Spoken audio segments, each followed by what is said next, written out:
If you enjoy our content and want to support us, please consider clicking on the support button on the homepage of the website. We appreciate your patronage and look forward to delivering more thought-provoking and quality conversations.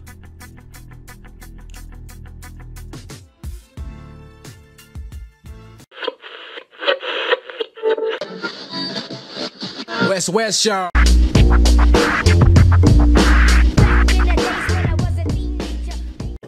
So, man, also welcome to the Back on 145, man. This is the bus you've been riding on back in the days, man. Yeah. Good to be here. Thanks for having me. No worries, man. So, man, you know, in the weekend you guys had your final. Who did you guys play? We played East Tamaki, man. East Tamaki and the... Prem's D, Peter Fats Cup. How was that? It was good. It was good to get the dub. But, you know, always hard against those South Auckland teams. Physical ways, but good to get the dub. So was it a home game? Yeah, it was a home game. So how did you guys go through the whole season? Were you on top of the table all the time? Or? So a good question. So we struggled, to be honest. I'm guilty of it too, but to be honest, we struggled just getting numbers to training. But come Saturday, we were struggling to fork a starting lineup because we had so many players to pick from. Yeah.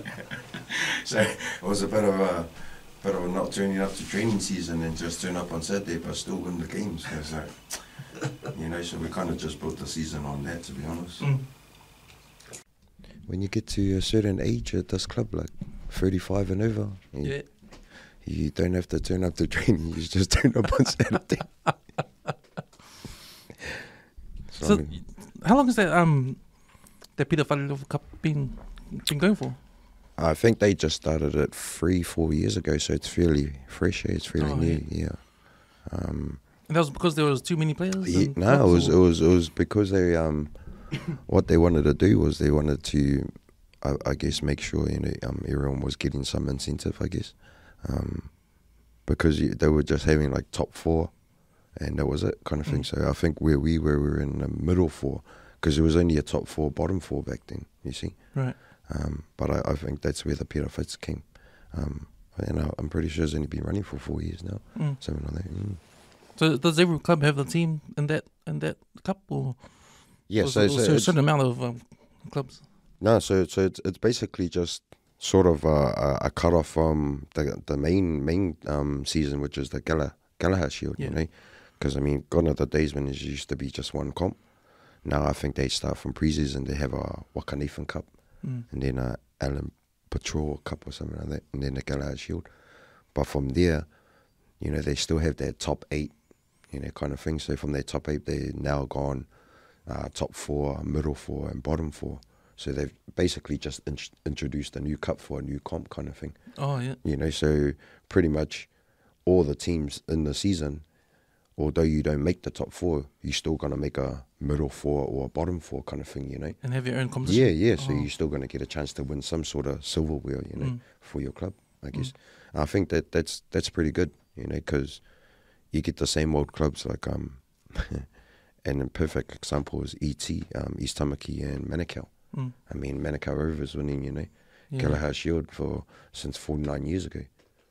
So it's pretty good, you know, it gives those clubs an opportunity to you know, showcase their talent kind of thing. So, I'm all for it.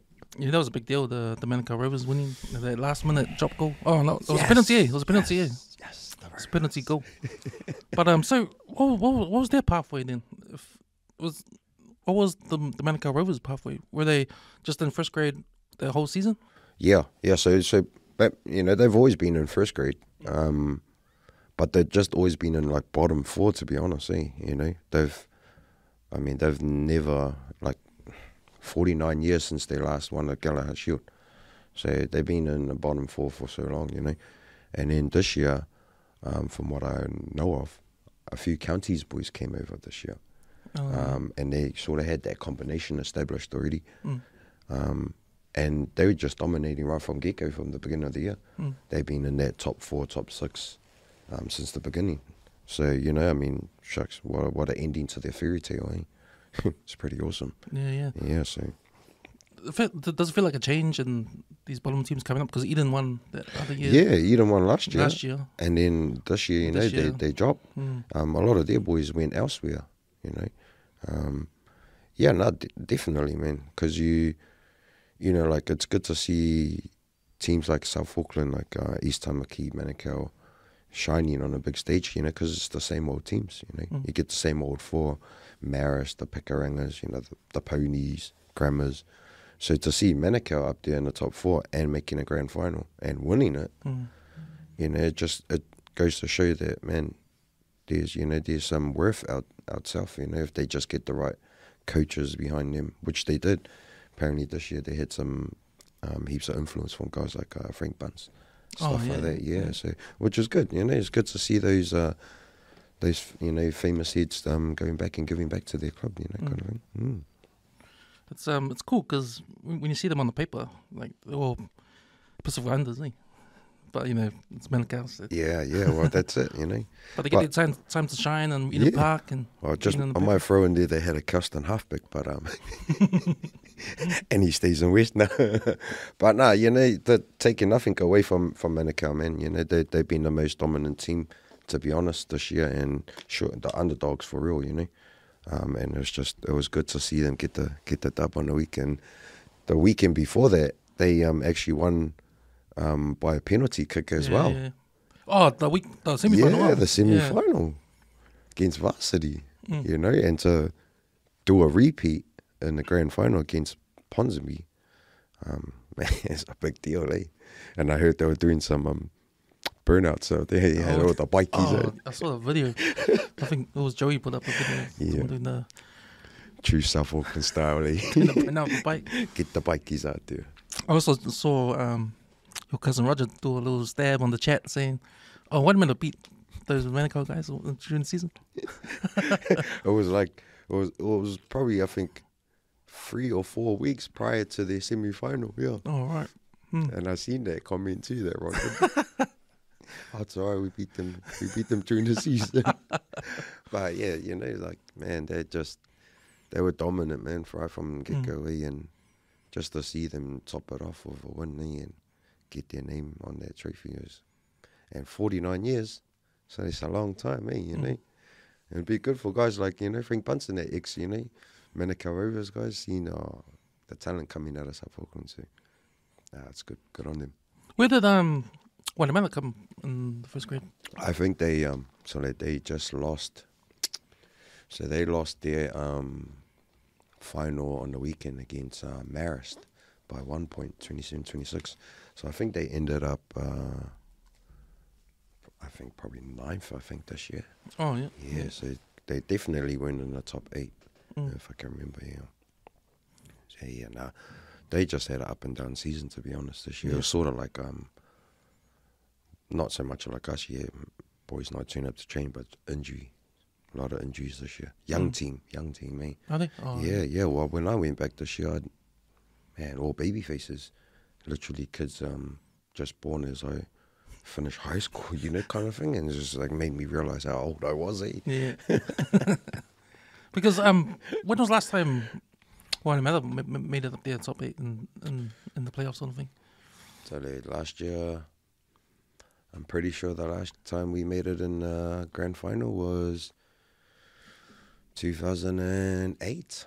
2008. Oh, okay. Yeah. So they won it in 2003.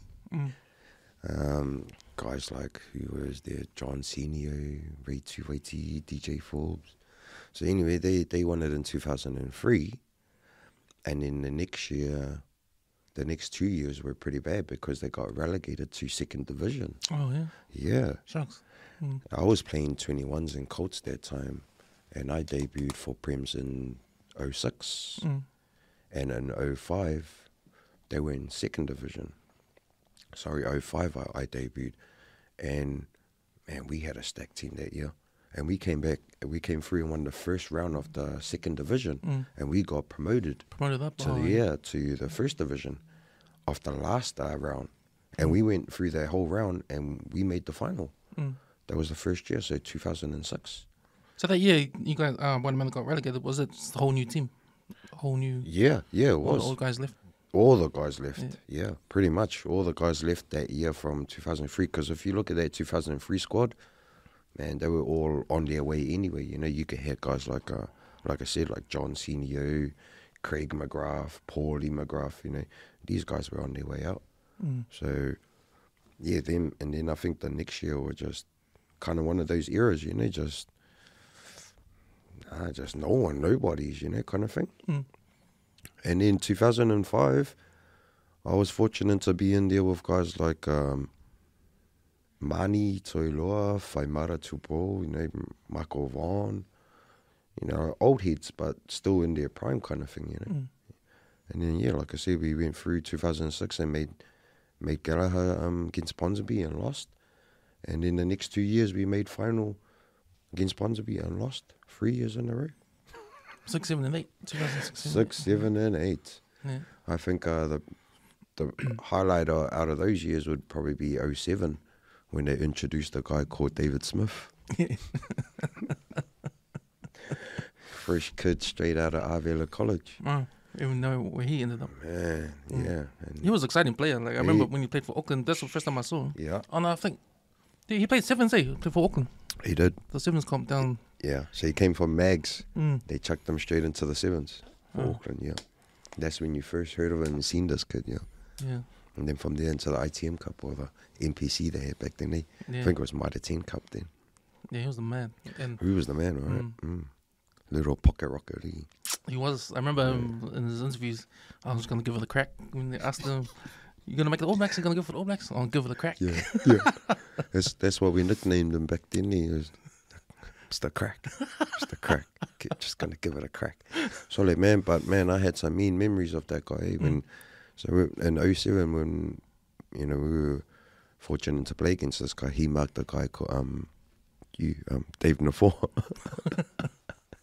So, and this kid in our final got the ball on the try line from Benson Stanley, and on standing start, man, and just stepped Dave Nafor on the spot and gassed our whole team down the sideline. Sure. And that's the first time we've seen this 18 going on to 19-year-old kid. He's just, man, he's going to be something. Yeah, and he scored 4 tries that grand final. I think he put Dushan Hakaraya on the poster. Yeah. But no, man, that kid was something else. He was, and I can't even remember at the end of his like time in Auckland. Like he just dropped off, or he went overseas, huh? So he went overseas, but I was fortunate at that time making Auckland Bees. And we went down to Cape Town, down to Wellington, and we were kernel raiser for the A team. And him and Jerome Kaino came into our rooms. So he was the both of them, mate. They were so they. And anyway, I remember that was the last time pretty much I heard of him playing in Auckland. And then after that he went overseas, and I think Toulon, I think it was. When there's off the field, I never heard of him again. Yeah, man. There's off the field discipline. Solely. But those two, especially Jerome Kaino, man, that guy was up to no good. Yeah, but that was the last time I pretty much heard of David Smith. But he was a talent, man. And I think Brian Williams was the man behind him coming here. He brought him, something like that. Yeah. But yeah, Solid, that guy was good. Yeah, he was good. So you made it to 21 Colts. What was your your journey getting into the rep teams and stuff was it early age? So I think I was, you know, not only blessed but pretty much fortunate, you know, to come from a rugby family, being the youngest, you know, of 11. But you know, 4 of the brothers were already rugby heads, kind of thing, and then having a dad that, you know, was all about working hard and stuff. I think I was just fortunate to have rugby in my blood. And then just, I guess, making rep teams from primary school, coming through and just making every rep team every year and having your name in that system played a big part too, you know, making things a bit easier.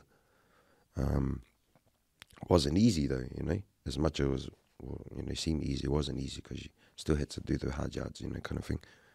But coming through, I'd say, you know, I pretty much made every age group all the way up to 19s. And I think when I got to about high school, it was, you know, you kind of lost my way a bit, got mixed up with the wrong crowd and just relied on the natural talent, stopped doing the own training kind of thing. And yeah, it's true what they say that, talent is only as good if it works hard, hard work will always beat talent, and it's true. Yeah. So yeah, I guess that's what happened, about 19s I fell off, had a bit bad year, and then Colts had come back. So I think that space there from 19 through to 21, 22 was a bit of a reality check, eh? But, do you want to be, is this what you want to do kind of thing? Yeah, and I guess it was because I came back in Colts. So when did you first realize, like, how you said it's not just talent, it's hard work.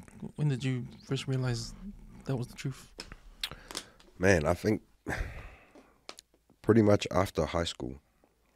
Pretty much, I look back to it now, and it should have hit me in 16s, because I believe that I shouldn't have been in Auckland in that rep team in 16s, because I just wasn't turning up to training, making every excuse in the book.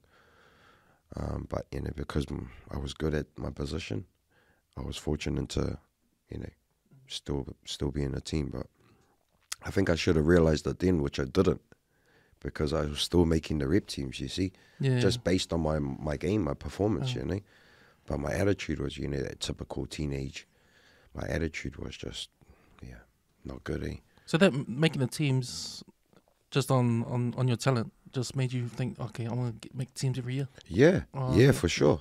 Definitely. I fell in that phase of, hey, it doesn't matter if I don't do the hard yards, or the 1%ers, I'm going to get picked anyway, because I'm in the system. I think I should have realised it then, but it didn't hit me until after school. When I finished school, you kind of step into the real world. And I think when I got about 19 and I didn't get picked for Auckland secondary schools. Oh, okay. That was a reality check then, Because I heard the coaches, they turn to hard work rather than talent at a certain time of for kids, sure. eh? For sure. Is that right? For sure. And especially in Auckland, like back those days, just personal experience, from Auckland rugby. Back those days, you were picked based on your talent. You weren't picked on anything else. As the year went through, they started noticing that when they were picking you on talent rather than hard work, their talent was falling off, because they were just relying on their talent then, So that's where you get players like, for an example, that Ofa Tungafasi coming from Mangere College.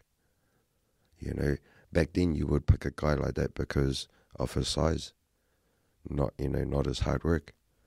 Well, he got selected because he came from a 2nd division, 3rd division school, Mangere College, but he was a hard worker, and it showed when he went through coming from a 3rd division school, playing in an Auckland team with A division kids. He was one of the most, hard-working guys in that team. Goes to show where he is now, in All Black, kind of thing. So yeah, no, definitely, man. It's around about that time, but it's true what they say. Hard work beats talent any time. Especially out west, man, because we grew up out west, and there's a lot of talent of rugby players out west, man. Over the years that that when we were younger, we just hear about these guys and see them play, and man, this guy's gonna make it for sure. Yeah. And then we don't see them. Yeah. Oh man, but I haven't got enough fingers for how many players, how many boys I need. But for sure, there's so many boys, so many peeps come out of West, and yeah, they want those players. This guy's gonna be big in that, But I guess we just added to the should have, could have, and would have, But I mean, I know that even though some of those players, like even Lapi Mariner, for an example, was a gridiron player, but ended up going through the music. So I guess at the end of the day, maybe sports wasn't their path. It was somewhere else. But for sure, I agree, man. There's like even Raw Tapuki, back those days when I was coming through primary school and stuff, hearing about this guy, Raw Tapuki, who went to Waitakere College, ended up, playing big time rugby and stuff. Playing for the Blues. Playing for the Blues, So yeah, that's another story, you know. But yeah, there's so many of them, you know, come out of West. It's almost like I want someone like. Is there someone out there that like tells these kids, you know, it's a, you know, so that doesn't happen. So So I with the think- amount of talent that drops through our fingers, Yeah. you know, out west. I Like, thi- is there someone these days that tells these kids to work hard and carry on? I think, you know, like to be honest, that's why I sort of jumped on being a teacher at Waitakere College, you know, being an ex-student there. But that was one of the main reasons, was to jump in there and guide our poly kids and get that message through to, you know, you can't just rely on your talent. You got to be doing the hard work, because pretty much I was trying to teach my rugby boys not to make the same mistakes that I made. You know, don't let your talent go to waste. Do we have any out there? We probably do, but we need more, you know. We need more because, man, there's so many talent, you know, so much talent out here at West. And I guess that's what they need. They need that mentor, someone to guide them. And yeah, pretty much that's what grew my passion to work at Waitakere College, was to try and be that type of person, you know. Tell these kids, man, we've been there, done that. Yeah, and hard work will always beat talent, man. That's just how it is. So you were a PE teacher at Waitak. Did you go back to school to get your Yeah, papers? no, I was pretty fortunate, you know, to be honest, because the principal at the time at Waitakere College was an English teacher of mine at Custom Boys. Oh yeah. And then I was also fortunate that my ex-partner at the time she was a teacher there already. So they were actually looking for a voluntary coach in 2008 for under 15s. And I just happened to be free, so I took the job on board. And I was fortunate to do well with the kids that I had, and they ended up winning that the B plate that year for under 15s against Otahu. Well, anyway, the principal wanted to catch up with me. Long story short, he ended up creating a new role within the community. And pretty much I got my qualifications as a PE advisor through Kiwi Sport and Sport Waitakere. Yeah. So at the time, what the principal did was he wanted to use me as like a advanced coach kind of thing. And he pretty much wrote a proposal letter to a few schools within the community. And basically I was based at Waitakere College, but I had Henderson Intermediate, Henderson North Primary, Pamaria Primary, Ranui Primary, and Birdwood Primary. So I had these schools, and what happened was each day of the week I would be put into these schools for the day. And the schools ended up letting me take sport teams or classes for sports, you know, and I was just pretty much wrote up my own program, and I was just upskilling them. So I pretty much got my PE advisor or PE coordinator. By doing that? Yeah, qualifications through that, man. So I was pretty stoked. And I was there for, like I said, 10 years, you know, doing this pretty much new role. And it was called Kiwi Sports Activator. Oh, So true. that was the name of the role. Yeah. And then after I left, they carried on the role. And to this day, they still got some people running that stuff, which is pretty neat, man, you know. Yeah. So it's pretty much, that's how I got into being a PE teacher at Waitakere College. And then he pretty much just put me as a first 15 coach. That's pretty cool about the Waitakere Sports and the Kiwi, what's it called? Kiwi Sport. Kiwi Sport. Yeah, Like they yeah. sort of fast track the whole process. Yeah, for sure. Because I guess at the time, they didn't have anything like that, you know, in the community. And they thought, hey, man, this is pretty good. I mean, you got a community, you know, you got a guy that's been brought up in the community, and a lot of the school kids, you know, see this face around. Why not? Man, I for me, it was a blessing. You know, it was a blessing because it played into what I wanted to do for my community, you know. I've always wanted to be that person to tell the story, you know, of how it was and in the hood, you know, and just trying to paint a pathway for these kids, you know. Yeah, because, I mean, you know, these days we hear nothing but bad about Ranui, you see. But it wasn't like that back in the days, you know. Yeah. That's the thing. from where, it might have been the Bronx, but it wasn't like that, like it is these days, So I just wanted to be that mentor, and I guess Sport Waitakere and Kiwi Sports, laid the foundation for that. Yeah. So it was you and was there other people? No, pretty much it was just me. Oh, true. And then after I left from there, they pretty much started. So they got rid of the role over here in West, but now you have roles like in West Harbour, up over in North Harbour, Albany, stuff like that. So I think it's because I don't think Sport Waitakere is at Trust Stadium anymore. I think they're over here at Waitamata Rugby Club. Yeah, I think so. I think they're there now, So I think they're just doing something else different or something like that. But, I mean, we're talking like 2010, just 10 years ago kind of thing. So I know for a fact that they don't run it over here in West or in Auckland itself, but I know they're still running that type of role in Harbour and stuff like that, which is good, Schools like Marina View and stuff like that. Oh, Those type of schools, So what was your kind of role with the kids? Were you just taking PE classes and everything? You name it. You name it. I was taking sport teams. Oh yeah. Classes. I mean, it got to the point where primary school teachers were bringing their classes for just half an hour of fun activities. Pretty much. And I think one of my core roles there was to coordinate with the sport, the teacher in charge of sport, because primary school is different from like intermediate and stuff, you don't have the sports coordinator or, a teacher in charge of sport kind of thing. So I was just liaising with the teacher in charge of sport in the primary schools and just coming up with, I guess, a sport program, like even just inventing like little lunchtime activities. Remember those old gutterboard comps and those handball champ, So I was in charge of that. Yeah. And it was cool too, because it took me down memory lane, like back in the Birdwood days, you used to play those little, and then end up playing against the teacher, and remember those days, being that kid in school that beat the teachers, it was like, you're like Mr. Popular, kind of. So like, and that was, that kicked off with the kids, when I did that with these kids.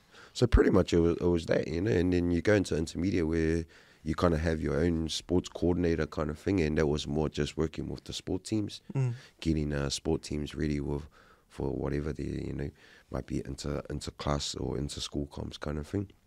And then I was fortunate to travel with some of them, coach some of their teams, and then at Waitak I was just solely just a rugby first 15 coach, but I ended up creating a little rugby academy there. Oh yeah. So you like one of the founders of for sure, yeah. So and now they still carry it on now, kind of thing. And there's actually a old boy Waitamata, Paul McGrath, who runs it now. So so it's pretty cool to have a bit of a ins in that kind of thing, and kind of create something that's going right now, to the day. So what was that first year you coached rugby at Waitak? 2008 was that first year. Oh, So under 15s. And then the next year, 2009, because a lot of my kids there, they were only like 13 years old, 14 years old, so they had 2 years, right? In 2009, Mr. Shanahan wanted me to start a first 15. Right. But none of the senior boys, they weren't interested in rugby. Hey. Yeah. So what I did was... So they didn't no first 15 that year? Or in they had no first 15 since 2007. Oh, wow. Yeah. So 2008 and 9, they had no first 15. Well, in 2010, I brought all my under 15 boys, right? I brought all my under 15 boys up, and they were 16 at the time. And they played first 15 that year. Man. But I was fortunate because I had these kids 2 years together, right? So by the time we got to first 15, they sort of, had that confidence in themselves, but they knew what was expected from me as a coach, right? Yeah, so we ended up re-establishing the first 15 for Waitakere College in 2010. 2010. Yeah. With younger guys. Like with younger guys. Performers, sixth formers. Yeah. Yeah, we only had one year 13, one seventh former that year. And he was a Balangi guy, actually. He was our first wife. Yeah. As always, of course. Yeah. But, man, that was a right, Having 2 years off and then re-establishing there. And just being an ex-pupil, you know, at the school is a bit disheartening, you know, knowing that so like, there's no first 15 here. How can you be like that? Yeah. But that year, apparently, a lot of the kids were into league. Oh, right. So, you know, I don't understand why they didn't. That's one thing at Waitak I didn't understand why they didn't invest in, you know, a league. Didn't have a league team?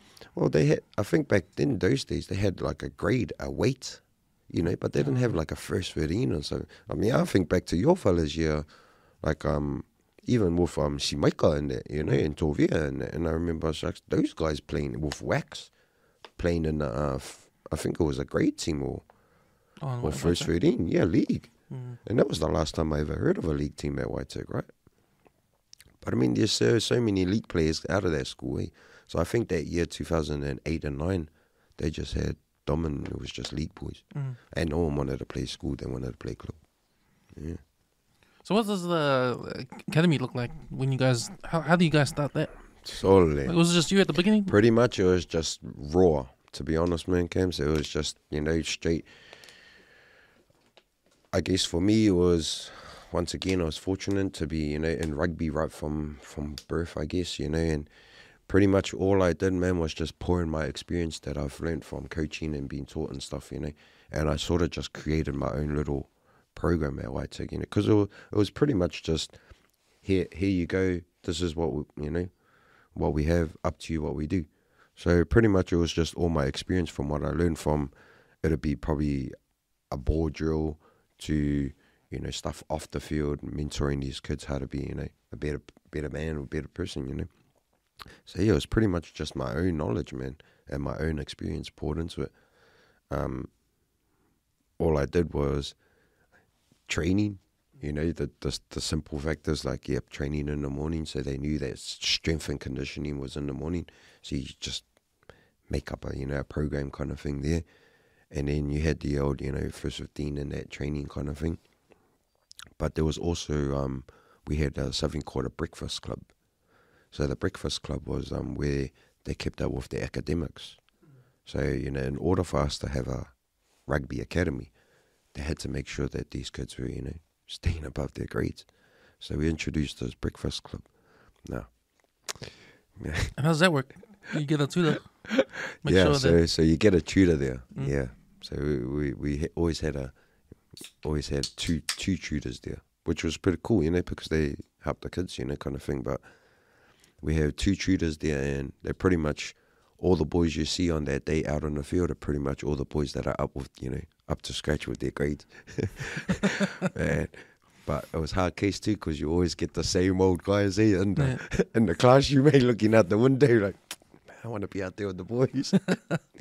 So man, do your 1+1, so but yeah, it was good though, because at the end of the year, I tell you, at the end of the season, those kids that were left in the classroom, no one was left in the classroom by the end of the year, you know. So which was good, and they all got good, you know, good grades, kind of thing. So no, it was good, man. It was good to introduce something like that, because that was part of the deal, you know. So pretty much it was just pouring my own knowledge and my own experience that I've learned, you know, along my rugby journey, just into these kids, you know, and trying to do the best I can, you know, pretty much. I guess for me, with the rugby academy, it wasn't so much about the rugby, you know, it was just about building character, you know, preparing them for the real world. Yeah. Because, man, when I think about the administration side of things, were you involved with that? Because I can imagine,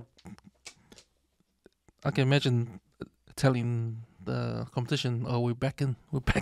Yeah. Is it 1B? Sure. I think for me it was, I found myself at that time wearing all the hats, you know, like pretty much, and it was, to be honest, it was a dream come true, man, because that's what I always wanted to do, you know, knowing that I didn't, you know, become the successful rugby player there, you know. That I wanted to pour that into the next generation and give them a taste of kind of, you know, someone who had it all, you know, was just a foot in the door, but got mixed up with the wrong crowd and hung with the wrong people, you know, kind of thing. So I guess, yeah, that's pretty much where the passion came from for that. But, oh, man. I had a guest on before a few episodes back. His name's Josh. He's strength and conditioning coach at for Avondale College First 15, and they try to implement new things because they're in the second division. They want to act like they're in the first division, like the way they present themselves. Yeah. Like try to get them blazers. You know, try act like they're in a first grade comp, and try to get their professionalism through the kids, like so the kids can feel like, oh man, this is like real, like I'm in the real rugby team, you know, sort of thing. Because he was saying it was hard to get the guys to come back because they weren't really training. But then they said, well, we're going to train all through the holidays, the Christmas holidays, and if you come, you come. That kind of thing. So they're trying to be hard out. Drill it into them, man, like that 1A stuff, Yeah. Even though they're in second div, but they want to act like. I know Custom was like that. That was a big change coming from a second division school to a school that doesn't do morning trainings, to Custom Boys where they're running White Committee Cemetery. So they doing this at 5 o'clock in the morning. They're doing well, eh? Yeah, they're doing well this Custom year. Boys. I saw them beat King's College a few weeks ago. And Grammar just on the weekend. Oh, Grammar's They shit, just man. I said Auckland Grammar on the Aren't weekend. they coming ninth or something at the bottom? Yeah, well that's a bit odd though, like back in our years. Yeah. Man, they were pretty dominant in back in our year. But no, totally, man. It's just good to to see schools like like Kelston doing good after shucks. A passage there where they just went pretty bad. I think it was that massive fight they had with Grandma that year, and then from there it just started spiraling downhill, kind of thing. But it's good to see them pick it back up, in terms of their rugby. Because is that their rivals? Is Auckland Grammar? Yeah, Kelston's main rival? I would have to say it is, man.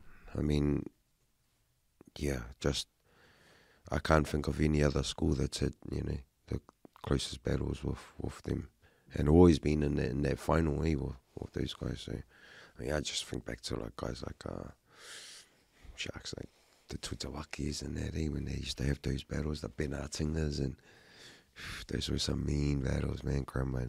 And even our time, man, having like Felitti playing second five and marking a guy like Benson Stanley, some big names back then. Yeah.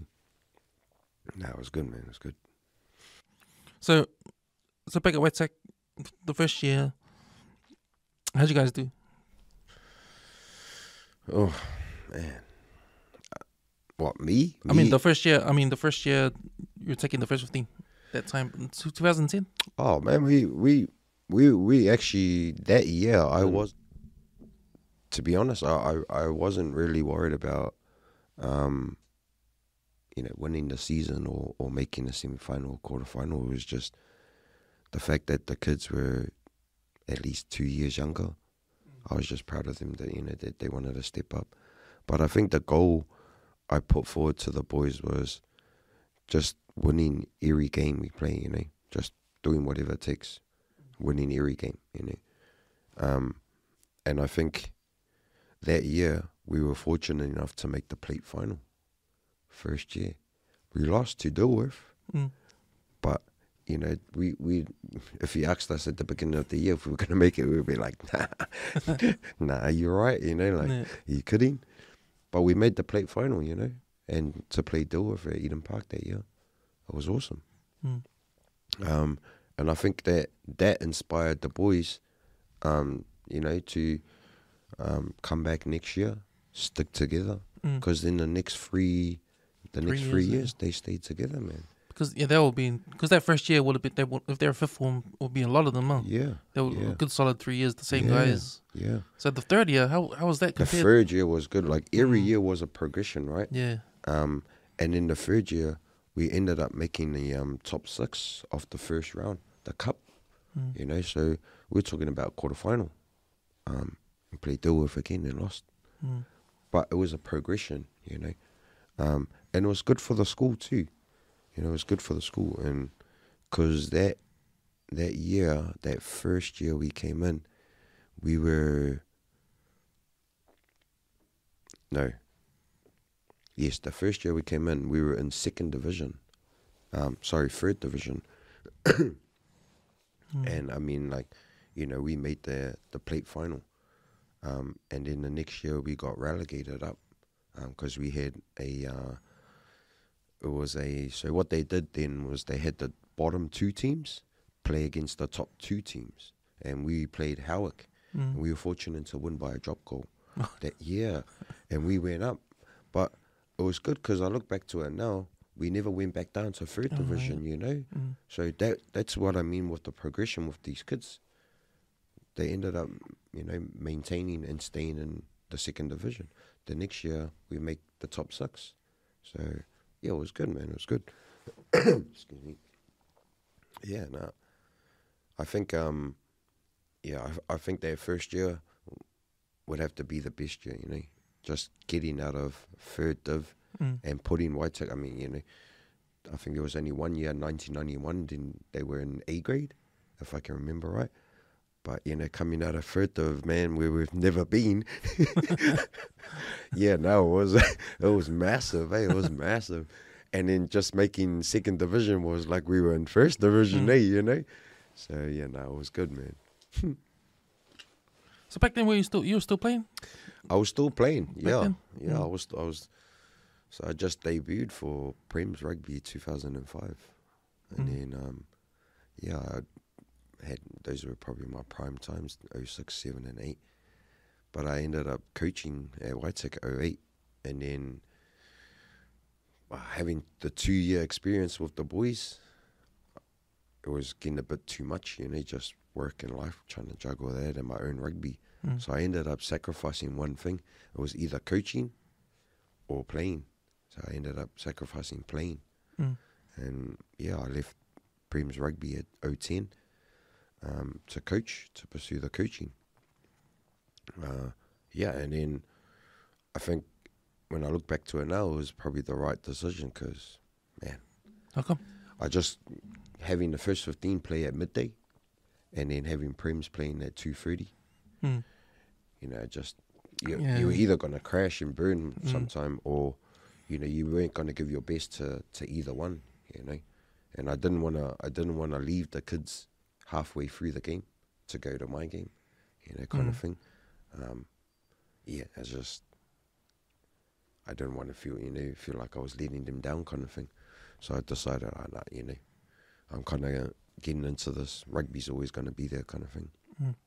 Yeah, so I left and then ended up coaching, which, you know, is a blessing. As I look back to some of these kids, and man, you have a kid like Kalma Tuilangi who's now playing for West Tigers. Yeah. Woo! Mate, when that kid came to me, he couldn't speak English. You know, give him a rugby ball and, man, express himself. You owe me some fantasy points this week. So, you know, right on, Kalma. I think in the 40s. So, yeah, it was to see that kid playing up there big time, you know. It's like, man. And from where, you know, he came from, because he was one of the youngest. And I just might add in there that I was fortunate too when I was coaching, because I ended up getting a chance to coach some Auckland rep teams, you know. Oh, yeah. Yeah, and I was fortunate enough to... they came calling. Yeah, get West Auckland Blues under 14s, coaching that. So the first year I came on board coaching them, I was a backs coach, and we lost that year. But the next 3 years I got the head coach job, and, you know, it's fortunate to win all 3 years. West Auckland Blues. That was a ride, man. Yeah, that was a ride. I think that was the first time Auckland ever experienced the Auckland haka in the age groups. Yeah. Even though we weren't allowed to do one, but, you know, yeah, we ended up doing one. But, you know, that's where I got, that time it was a blessing, man, because I got to get first dibs in the new, you know, generation, the new talent coming through. And that's where guys like Caleb Clark comes from, you know, from that era. And that kid, 12 years old, playing in the under 14s. Yeah, 2 years, because he was just too clever for his age. So he was always up a year. And having that kid twice, man, and man, talent, bro. There's something about playing with older people, like, makes your game even better, like. For sure. Because I remember, because I read Sonny Bill Williams' book, and he talks about that he talks about playing with the older guys when he's young. For sure. I think that for me, that's where it all started, you know? Like, that's pretty much the first of it all. Just, man, when I think of that, I just think of those days at Starling Park. Yeah. The 100 on 100. The 100 on 100, you know? But, you know, that's the truth, though, for me, you know, in my life anyway, because, you know, back then, my brothers were always up there, you know, pretty much the sole beginners of the 100 or 100, you know? And, man, when my dad was alive, you know, they had no choice but to drag me with them, you know? So I was pretty much fortunate to, you know, rub shoulders with the older guys and learn off them, you know, kind of thing. And I would have to say, man, Starling Park's responsible for that, man, playing 100 on 100, eh? But no, I've read that book too, man, Sonny Bill Williams' book, and he does, you know, talk about playing with older guys. It's just, you know, you learn quicker, eh, you know? And yeah, you see it, man, you see it. Like, even with my son, you know, when my son was 3, he's 4 now, but when he was 3, I needed another player in my men's tag team, and so I just chucked him on the wing. Yeah. And, you know, now I look at it now, and shucks, it's true, man. You know, just that observing, you know, kind of learning, eh? And, man, it's worked. Because, I mean, you know, 4 years old playing under 6, and comes just 6 meat pies a day. When you're jumping in that 100 touch back in Starling Park. Like, I never did it because me and Avi were busy playing basketball at the he's the people boys, yeah, man. So if I own those court tools, all good, mate, all good. But I remember my cousin came from Samoa because he came down to New Zealand because he went to uni. Yeah. And he stayed with us at that time. And he just asked me, do you know anywhere we can play touch? All right, let's go, Starling Park. So he saw the 100, jumped right in. Yeah, he blended in there, yeah. So he would have learned real quick too, eh? So those were the days, also. Those were the days where, you know, it became like part of life, you know, part of living in that community, you know, like. Well, it's good exercise, you know? If the community comes, you want to have a run, get some exercise, just jump on. It was like a thing, eh, you know, part of everyone's life, eh? Like, you go to work, go about your business, but in the back of your head, you're thinking, far from you know, like, straight up, Starling Park, you know, it's on. And it's funny, man, because you turn up and it's literally 100 on 100, eh? And, you know, I feel sorry for you if you're standing out on the wing, eh? Because I always wonder. The ball goes to the middle, even get the ball? Probably as far as it goes, eh, to the middle of the field and then back to the same side. And then, man, one of the highlights was the refs. You know, like, everyone was a ref, you know? And that was like a passage to just having a mean fight. And I remember one day I was up there, and you remember the Bummer brothers? Yeah. Stoves' brothers. I remember Bummer having a fight with someone. Oh, really? The To'o. You remember Ongosai? Yeah. Those two had a fight. So I remember Ongosai, it was over being like ref, man. It was off the mark. So you know, touch him here, and about 5 steps later, they play the ball. And that was Ongosai playing the ball up there. But I ended up having a punch up those two, eh? Oh, did he? So they shook hands after. So Mal made them shake hands after, and we carried on playing. Hard out, man. But those were the days, eh? You know, man, I'm blessed with those days because you know, when I think back to how I upskilled myself, Starling Park, man, 100 on 100, eh? You can't beat it, Rose. You can't beat it, man. So those were the days. Yeah, man, that was every Monday to Friday after work, man. You're right, man. After work, that was every day. You wanna get a little sweat and come back, eat, have dinner. But man, that was. But man, everybody just came there. Everyone just gravitated there every week, eh? We were getting people outside of the hood, eh? Coming, like, man, when we started, I swear it was only like 20 on 20, 30 on 30, and then each day of the week, you see it just gradually growing, eh? And then next minute, you having guys like coming from New London, Mount Roscoe even, you know? I think the word spreads, huh? Hey, it spread, because I remember back those days as I was growing up and I got older, you know, I was seeing new faces. And honest, man, there was one time I asked a guy, you know, oh, where are you from? You from the hood? And he's like, nah, I'm from Mount Ruskell. Keen. Oh, keen for the whāfu, eh? Yeah, and then Pass Park, eh? And then Pass Park, there was one there. floated over to Pass Park. I think those guys just got sick of the not getting touched, you know, not getting the ball, eh? Over here, and then they started up their own one down there. But that was a funny one too over there, man. Have you been around Starling Park lately? Been around, It's yeah. changed, eh? Yeah, went up there the other day, actually. Went for just do some cardio and, yeah, had a look up there. It was just actually reminiscing, eh? But back in the days, like, man, I had a bit of a story with the Starling Park, because I remember those days, it's just, you know, a pony club and, you know, swamps and trees. But I remember when I was at Birdwood Primary School, and the mayor of Waitakere City, or Bob Harvey back then, came to our school and put a proposal through to us. And one of our assignments in our school at Birdwood was to come up with a drawing, you know, a plan of what you wanted to see in your community. And a park was one of them at that pony club. Because, and it was just trees, it was an orchard, eh? To this day, I have the certificate in my CV, my resume signed from Bob Harvey. Oh, yeah? Giving us the, you know, because we asked for a park. I got the whole drawing and everything. Solely. So you're the one. Solely. When you're I look at responsible- Starling Park, honest, when I look at Starling Park and I'm like, man, our class was responsible for that park, man. We named it and all. And I got the certificate and everything, eh? But, you know, it's funny, man, because I've always wanted to come on 135 playlist here, just bring out all the stuff, man. I was like, man, no one will believe me. I'm like, solely. And then I saw Liddy on here, and I'm like, there's the proof, there's the witness, eh? We were responsible for naming that park, yeah, man, because I remember back those days when we moved on to Glen Road. Yeah, you couldn't get through, eh, because it was just a pony club in a swamp back then. Yeah, man. And that year, Bob Harvey, we ended up doing that park up, yeah, man. So we have to thank you for giving us basketball court. I look at that Starling Park, 100 man, 100. and it's all on my, it's all on my project, man, on my little project, man.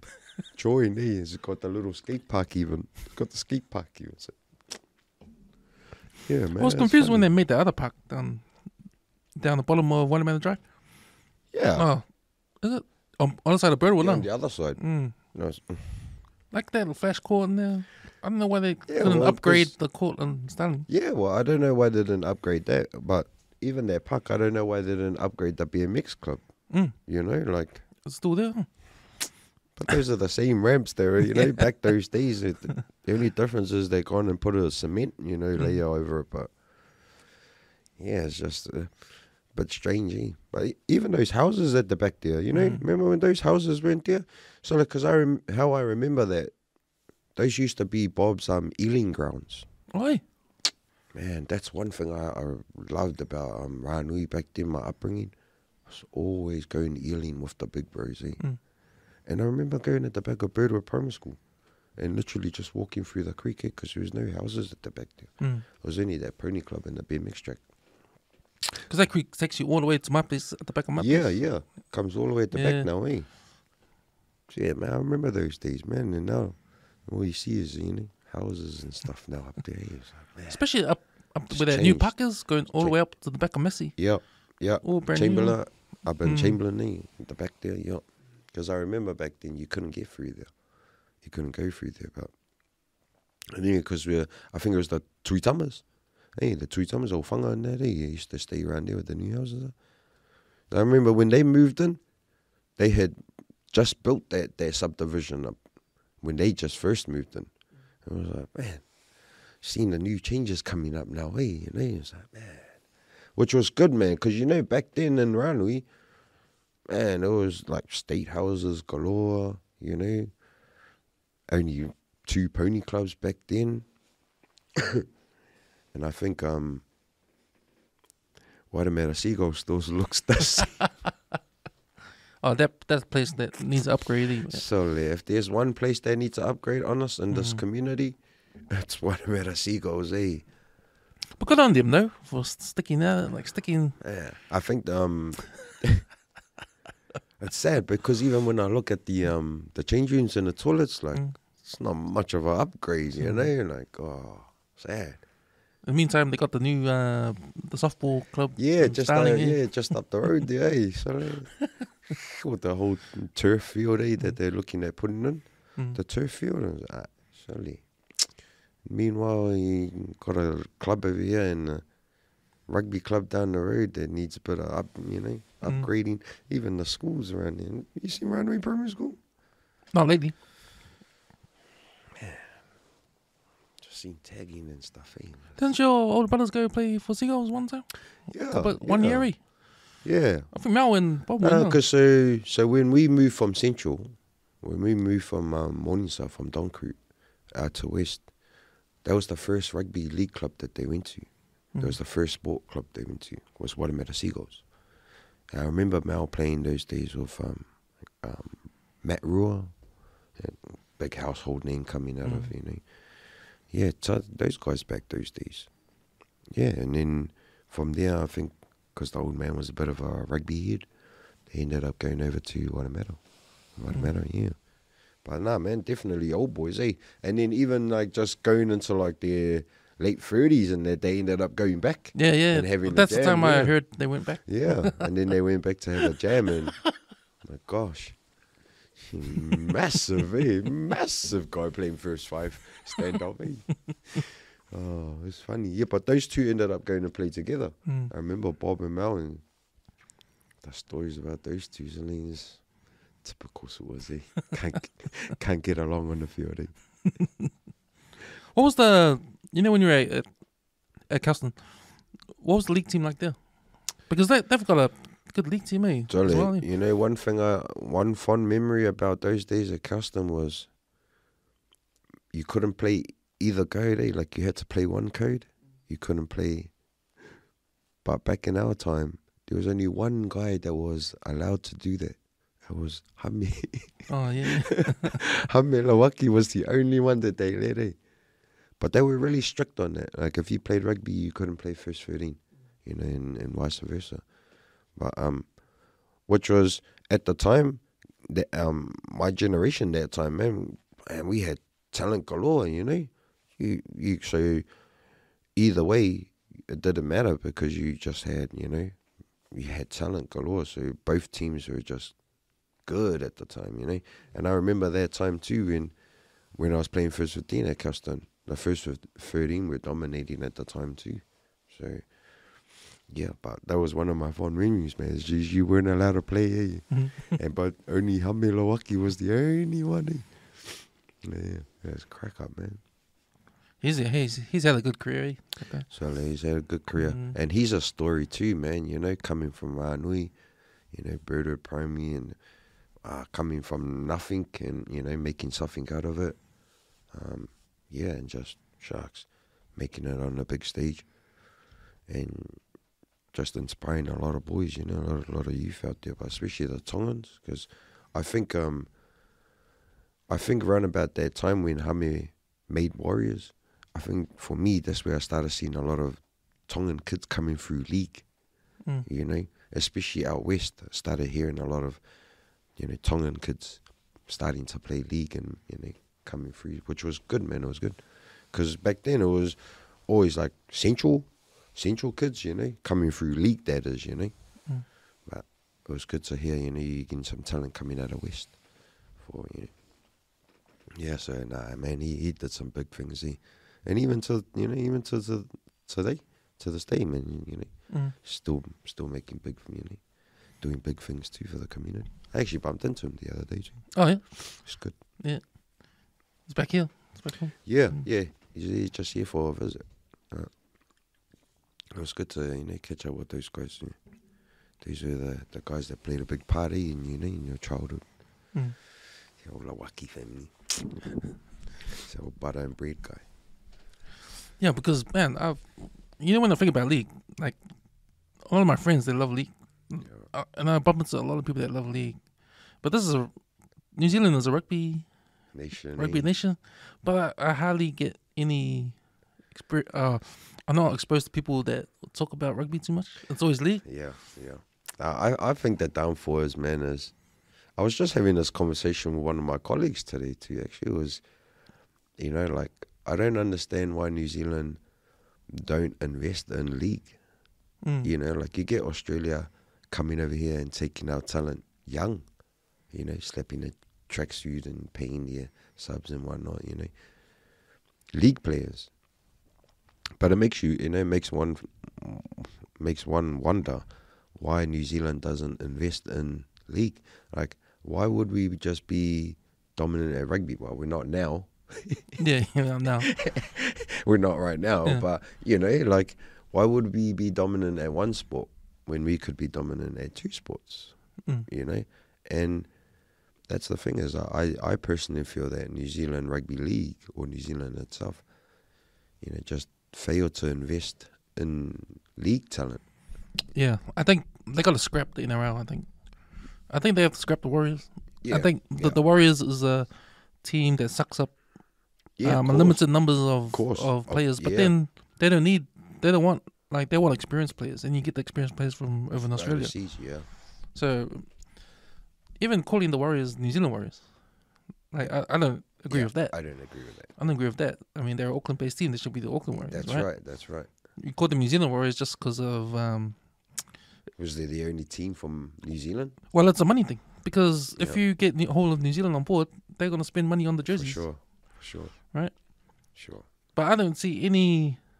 Like, if you look at NBA, right? They got Toronto Raptors. They're not called Canada Raptors. Yeah. They're called Toronto Raptors because it's a city. That's it. It's the city in Canada. And yeah. So... But I get why they do it. And even players, even if you look at the New Zealand Warrior team, like, you don't get players all over New Zealand. You know what I mean? Yeah, exactly. In that team, Well, they get picked up by those Australian clubs. Exactly. So I think if they want to invest back in New Zealand for league, they have to scrap they have to cut ties with Australia. Yeah. And do something. They have to make their own. Make our own. Like just like where we do with rugby. Mm. You know how we have the grassroots coming into the ITM Cup, National Cup. Mm. That's what we need. We need pretty much our own league competition, to be honest. Mm. The problem with that, we got no money. That's the problem. Yeah. There's no money to funds are zero. to support. I mean, I wouldn't say we don't have the money. I mean, when you're pumping that much money into Auckland rugby, into, rugby, New Zealand rugby, like, surely, there's a couple of dollars there that you can pump into league, I mean... Well, I always said that if they shouldn't look to funding, they should look to the people. Yeah. They should be like America. Billionaires, man, like, I reckon they should be going to, those rich people and companies and getting them to invest into it, like they do with the States, like, for example, you have like billionaires investing money into like if it's NBA, or NRL, like that's what you need over here with New Zealand, rather than loaning. But I think also you need the infrastructure, like you need the fans to care about the team. Yeah. Like what happens in America, because those sports fans in America, they're diehard fans. Yeah, they're diehard fans. And you need that. And every state too. Every state, but you need that kind of thing so they can spend money on the team. Yeah. If I think about Auckland rugby, right? Like for me, I'm a big Auckland rugby fan, but on the NPC level, and then it's the Blues. So I'm a big Blues fan. Yeah. But under the Auckland, like I should be supporting the club that I identify with. Yeah. So that is what I meant, right? Yeah. But I don't. Yeah. I'm straight to Auckland. Yeah. But if it was America, I'll be hard out. Yeah. Supporting right from the grassroots. Right going to the games. That's right. Wearing the colours, spending my money on the jerseys. Like those Waitamata jerseys should be on the shops. Yeah, that's right. Selling to people, or they should build the build that tribe. That sort of tribalism. Like it's about marketing, getting the fans to buy into that. buy into right it. from But you can't do it. Clubs. You can't do it with. You can't trust the funding, because that's not going to bring the people. No. You got to make sure the people come. Yeah, well, that's right. And that's what, that's what those states like America and that are good at, because the thing is they blow it up, Yeah. They really promote it, they really promote those grassroots. Like, you could almost say that their grassroots sports is equivalent to the international sports, you know, just the way that they promote it. The college games, know? Yeah. See how big they are? Like, you can't tell the difference, eh? You honestly, you know, at some stage, you're wondering, is this college sport or, you know, or NFL? You know, like, which one is it? Yeah. Because they, you know, they pump so much into it and they promote it so much, you know. And can you imagine if that same thing was with the clubs? Yeah, for sure, man. For sure. You know, and that's right. That's right, man. Because, you know, it's got to start from the communities and your grassroots, you know. You get the people buying in, then it's just going to flow through, you know. And I think that's why America, you know, I mean, money talks, you know, money talks. I mean, even with Australia in their league, you know, even their cricket, you know, even right down, AFL is a prime example, right? Right from their grassroots.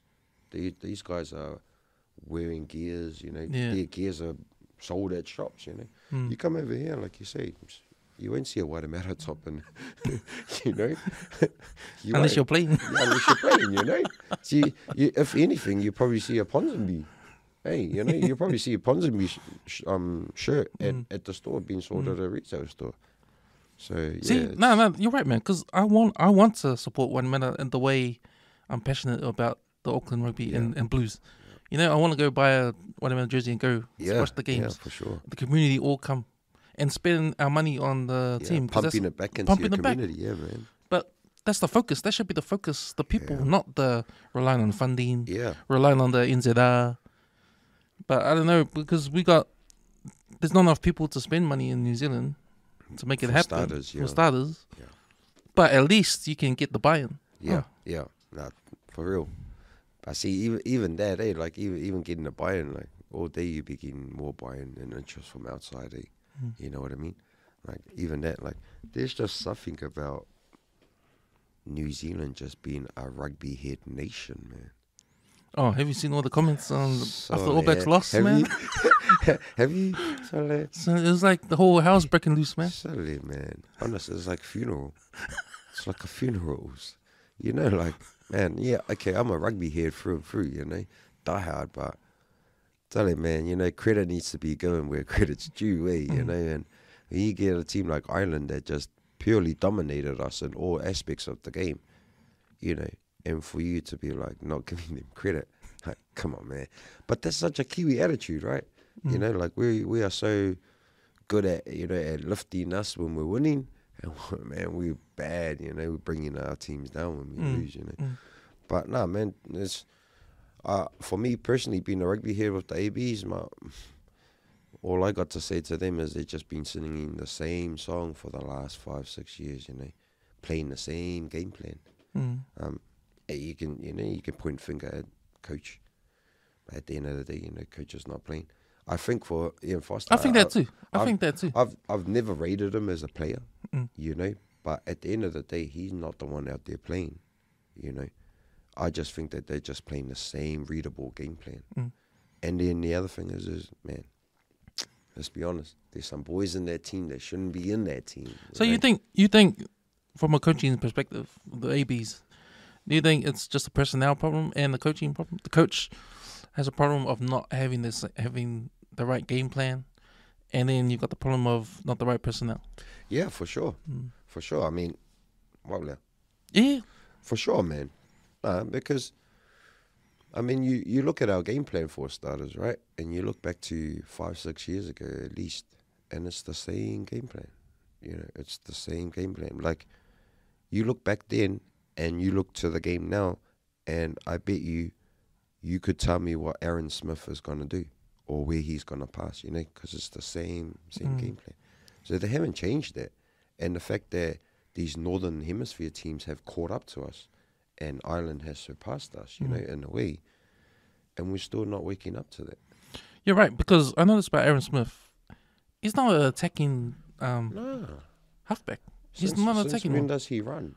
Exactly. You know, like hardly ever. Exactly. Even to now, hardly ever. Even at his prime, hardly ever. So it tells me that a fast pass is not good enough anymore. Nah. You gotta give option. Yeah. Because you know how they say the All Blacks struggle with the rush defense. Well, there you go. The rush defense is there because they know Aaron Smith's going to pass it. Exactly. Hey, you know, exactly, man. And the fact that they even, you know, like even mentioned that or point that out, it's like, well, you haven't done anything to change it. You know, we're still playing the same game plan. Like all day, that time when the two locks had intercept Aaron Smith's pass, you know, like you knew all day that he wasn't going to pass to the second guy. He's always hitting the third guy.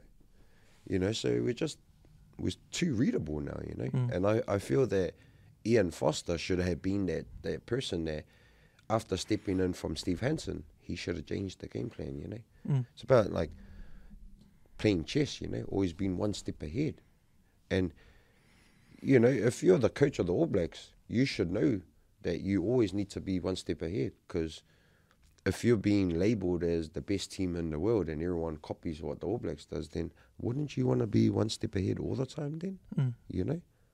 That's the thing that I think that they're failing, is the fact that they're still playing the same game plan, or everyone's caught up to us. And then there's players in that team that don't deserve to be in the team, to be honest. Looks like Ian Foster's trying to be one step ahead of his bosses because he's trying to keep his job. Yeah, well, it's funny you say that, because that's what me and Bob were talking about before I came, me. That's what Bob says to me. So he is one step ahead. He's just trying to keep his job. I was like, so he should be gone, you know. He should have been gone straight after the Ireland Test match, to be honest, you know. And why they haven't given Scotty Robinson a go? I don't know. Beyond me, you know. Yeah. It's that succession plan the All Blacks have. Like, you got to come up from assistant. Yeah, up, you know, but there's a time where, you know, when it's not working. Well, they did it for 3 coaches, that plan. Surely break the cycle. But when you break the cycle, you're going to scrap that team. Like they did to John Mitchell. Yes. They scrapped this whole... Yeah, that's right. That whole coaching panel. Yeah, they scrapped them all and replaced them all. Yeah, and replaced them all. And then what happened? We were back on the world stage again, you know. Graham Henry. We lost that World Cup, then we came back. Yeah, and then we came back. But, you know, we needed that. We needed that change, not just a change in a person, the change in the whole cycle. I think that's what we need here, you know, is changing the whole cycle. I mean, it's proven. We dropped like Plumtree and that, you know, and we get, what's his name, from Crusaders. And South Africa still demolished our scrums. You know, but, man, like, I know New Zealand's talking about it, you know, like Sam Cane, you know, like, man. Should he be there? Maybe not. Maybe he shouldn't be there. I feel he shouldn't be there. He's just not performing at that level, you know. There has been glimpses in the past where he's at that level, but I think he's just gotten too many concussions, you know. And I think just having that role of captaincy, he's not a captain. See, for me, all the Lucy's that stand out for me is just Adi. He's the one that stands out. At the moment, yeah, that's right. Second, maybe Akira. I don't know, maybe. But Scott Barrett at number 6, they've tried to put him in. Nah, but, you know, I don't agree with that either. Like, you know, how do you play him at lock, you know, all year for Super Rugby, and then come to international and you want to put him at 6? Like, it makes no sense. Like, yeah, okay, he's a utility, he can play anywhere, but, you know, wouldn't you play someone where they're more dominant? You know, it's just, it was a poor call, man. It was stupid call, man. But, you know, there's a lot of players, like even Skama Rico, you know, like I don't rate him as a centre, you know. He's just it's that whole midfield pairing for me, Havili and Rico. You know, I mean, you either do chemistry thing, have Rico and ATS, or Havili and the Crusaders. Good Hugh. Good Hugh. Yeah. No, that's right, man. But even from the beginning, like even when they try to convert Havili, you know, from fullback into midfield, it was just didn't work, man. You know. Oh, he's inconsistent. Yeah, because he started playing inconsistent, to be honest, when they started chucking him into midfield, you know, because you could see some goodness in him when he was playing fullback. But I think the minute that they try to convert him to second 5, everything just went out the window, you know, his whole game. Even like what's his name? Geordie Barrett. I heard on the radio they want him they want him to be in the midfield. Put him in the midfield, put Mwanga 10 and put him Barrett at 15. That's another call. Why is Mwanga not starting? Like, you know, like I didn't get that call. Yeah, I don't agree. I don't agree with Braden being at first 5. He's been suspect this whole year, eh? He's been suspect all year, man. And he's just a different type of first 5, you know, compared to Moanga. I just felt that was a poor call. But Geordie Barrett, man, he's a big no for me. Yeah. Like, I can't understand why he's in the team, to be honest. All I see is a big boot. Yeah, that's it, eh? That's all I see. That's all. That's, you know? That's it. That's why he's in there. So it's pretty poor. I'd rather have Bolton Barrett in 15, play fullback. Yeah, I would. The moment. I would. Put Mwanga in 10. I would bring Mwanga back. Yep, and I have him there. And depending on how, you know, Caleb Clark is in terms of injury, I'd probably move Rico Ioane back to wing. Did you hear or did you see Laumape? He's back on social media. Did you read his comments? I read some of them. I think I read 2 or one of his comments. Yeah. And I think it was along the lines of, yeah, I know they want me back, but nah, they can get stuff and stuff like that, eh? Oh, man. Solid. Well, what do you think of him? Because he's got a skill that they need, but I don't think that one skill he has is enough. That crash and bash. Yeah. You know, he's that guy that can run a straight in the midfield, but then you need them to do more than that after that. After he breaks the line. Yeah, you know? That's right, though. That's right. Like, you know how Caleb Clark broke the line that one time in the game? Yeah. Like, they need guys like that. Yeah. And I think Caleb Clark was a good choice. Yeah. You know? They need line breakers, that's for sure. But they do need finesse guys like Will Jordan. He was shut down the whole game. But I think these international teams know how to shut those. Yeah, man. Those finesse players now. When you have the opportunity to watch them daily, you know, like you sort of start to analyze, you know, and study them, I guess, you know, like all day you can bet your bottom dollar that these other nations, not only they're studying All Blacks in the game, they'll be studying each individual player. You know what I mean? So, man, and I totally agree with just having finesse out there. You know, that's what you need. I mean, I'm still a old school, you know, solid second 5, you know, crash bash kind of thing, and elusive centre. You know, like I look back to a combination like Walter Little and Frank Bunce, or coming into like Ma'a Nonu and Conrad Smith. You know what I mean? Look at Conrad Smith. Man, all day you would look at him and think, nothing, you know. Don't look like anything. Man, went down as one of the greatest centres. But these guys had different physiques than midfields we got now. Yeah, you know? Yeah, for sure. Yeah. You know, like, and then that's what I mean. Like, if you look at, after Laumape went, you look at the midfield that we have now, like, we've just gone for skinny, like, lanky-looking midfielders. Kick first midfielders. Yeah, you know, like, there's no more grash and bash kind of thing in there, you know, so... Well, Sonny Bill Williams, he was the perfect. He was the perfect 12. He can crash through and then 12. pass. And he offload. You know, he brought that offload, you know. Imagine if him and Conrad Smith were pairing. That would be. Yeah, I think that'd you know, be better than Mount Nonu and Conrad Smith. Yeah, I would, because I mean, given their time, you know, if you put them at their prime, I think Sonny Bill would just edge, you know, Ma'a Nonu in terms of that breaking the line and having that offload, you know. Whereas, you know, Ma'a Nonu came from wing into midfield kind of thing, you know, whereas Sonny Bill came straight from into there. So, but man, you can't beat a guy like Conrad Smith. Man, that guy, bro. And then, you know, the funny thing is when they started to try and introduce Goodhue, I was like, actually, you're not a Conrad Smith. You know, like that type of player. I was like, nah, man. See, I don't know what you think, but I have a thing for guys that haven't played for a long time in the system. and coming back straight away. Like I had a little problem with RTS being on the team because he got injured most of Super Rugby. Yeah. And I reckon he needed one more this year to be Super Rugby. Next year, maybe come in. Yeah. That 1 year just to. I feel he shouldn't have been picked for this whole tournament. Yeah, exactly. This whole test. Yeah. Yeah. And then they picked Goodhue. He just got off injury. He's straight in. Yeah. Like he never played or. Yeah. And then. Desperate, you know. And Tupolotu, he just came back from overseas and straight in. Paddy, yeah. I mean, see, I don't understand it's that. It's desperate, you know. It's definitely desperate, you know.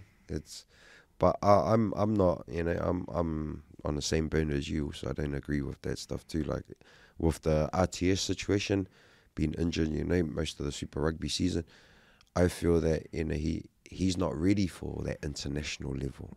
Yeah. You know. Just in rugby, like he might be ready for international in league, but playing at the All Blacks level at that international stage, it's a different rugby, you know. So I felt that he should have played ITM Cup, you know, should have played NPC. Yeah, exactly, yeah. You know, and just get that, get that feel and that spark, you know, and that experience is the most important thing. Because and go on the tour at the end of the year. Yeah. Well, that's what I said. That, you know, that's what I said to my crowd at the beginning was I would have selected him for the end of the year tour.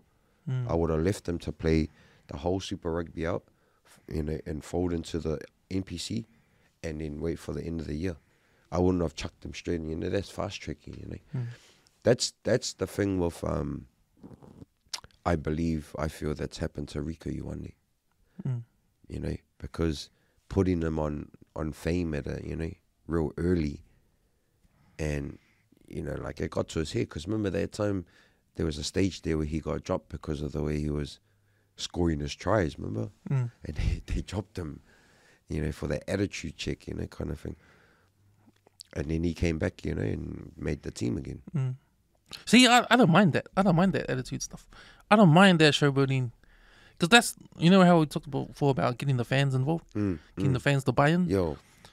You need that to get the fans to be excited about. No, for sure. And I think it's, what I'm trying to say, I think it's, you know, like they did more worse for the individual than they did any good. Yeah, because I think our culture doesn't allow it. Our New Zealand sports culture doesn't allow a thing like that to be something like, oh yeah, like, you know, it's a hype up. It's supposed to be a hype up thing. No, for sure. But for sure, man. Because our sports culture, I don't know if it's tall poppy syndrome or I reckon whatever it is, but we won't stand for that. We say, you know, come on, mate, you can't do that, mate. Yeah, you can't be like that. Nah, can you no, for sure though. You know, because then, I mean, you know, like. You look at those sort of players now, like Rico Ioane, you know, I just feel like they take kids out of school early and that kind of thing and put them on a big stage, you know, and they get all the fame and that to their head, you know, and then they don't know how to take it or, you know, or work with it because they just get caught up in all this fame and kind of thing, and then I mean that, you know, they have that one breakdown and their game goes out the window, you know. And that was his brother. Yeah, you know, he had that mental breakdown thing, and he talked about it. He was open about it. Yeah, he's trying to come back from that. But I remember they were in the paper again. At least Rico was, because he bought a house down at Stone. Yeah, that's right. What's it called? Down Pamio way, is he? Stone Groves, I think it was something like that. Yeah, something like that, whatever it was. And he had was having those big parties, and the neighbors were complaining. And it came in the paper, man. Yeah. Noise control and all that. Yeah, noise control and everything. Yeah, that's right. Yeah, you know, but I just feel that I just feel that, you know, New Zealand rugby does that, you know, to our generation. You know, they mentally stuff them up like that, you know. Oh, they do that, and plus they give Pacific Islanders one game, and that's it for them for 3 years. Yeah, and that's it for 3 like years. Like so cool, eh? Yeah, well, that's right, eh, man. Bro? How sad is that, eh? What is sad? How sad is that, eh? Like, you know, thank you for coming kind of thing, eh? Like, man, first touch of the ball, you knock it on. Second touch of the ball, you score a try, and then, yeah, thank you for your services.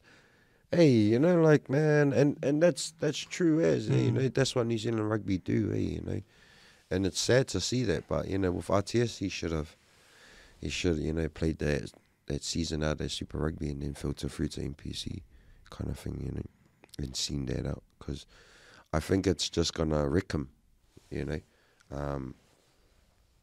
come to. I mean, and you see it in the test. Like, what did he get? Like only 20 minutes of the second test or something like that. So yeah, and then I bet you know he won't get another go. You know, you'll probably be lucky enough to get it end of the year. Yeah. You know, but Kiwis, man, they're just for me right now. It's good. You know, it's good to see change in world rugby. You know, that we're not dominant. That we're kind of underdogs. You know? Yeah, man. So just man, the World Cup is what counts. You know, don't worry about these other little test matches and stuff like that. Because that was another thing. The reason why the New Zealand public are so angry at the All Blacks right now, because they're losing in between the World Cup years. Because, you know, we got over it when we lost the World Cup. Yeah. We got over it quickly because the next year, between the World Cups, we'll just dominate. So we got over it, and then the next World Cup we lose, and then we'll dominate again the next year. It's been a pattern, eh? Yeah. But this time, this is the first time we're losing in between. Yeah. So we don't know how to handle that. We don't know how to handle it. That's right. That's right, man. I was having the same conversation, man, with my brother, man. And I was telling him, that's the problem with New Zealand, man. You're so used to winning in their midsection, you know. Build up to the World Cup, then you crash at the World Cup, you know. And now we actually got, you know, a first time in a long time that we're actually not winning these test matches that we used to win. Man, and we're acting like it's the end of the world, you know. You know, like, come on, man, the World Cup's around the corner, you know, kind of thing. And that was opposite to teams like England. They always lose in the middle, but go hard in the World Cup, man. And you see them, they're dominating in the middle, Well, the right? Six Nations, they care about the World Cup. They don't care about in between. Yeah, well, that's right, eh? You know, that's the thing, eh? That's the difference is they're so passionate about their Six Nation, and then, you know, like, they could give two shits about fucking the games in the middle, right? Yeah. But, man, Kiwis, eh? Man. But, you know, why not have the same energy with every other sport? You know, why is it just rugby, you know, kind of thing? Or, like, man. Well, we have to win for once, because New Zealand Warriors ain't doing too well. Oh, man, I don't know, because my team just sassed them on the weekend. Up the Rabbitohs. But, yeah, no, man, it's just like... How come you're... I don't understand, man. How come you're a Souths fan? How did that start? Sorry, man, I've just...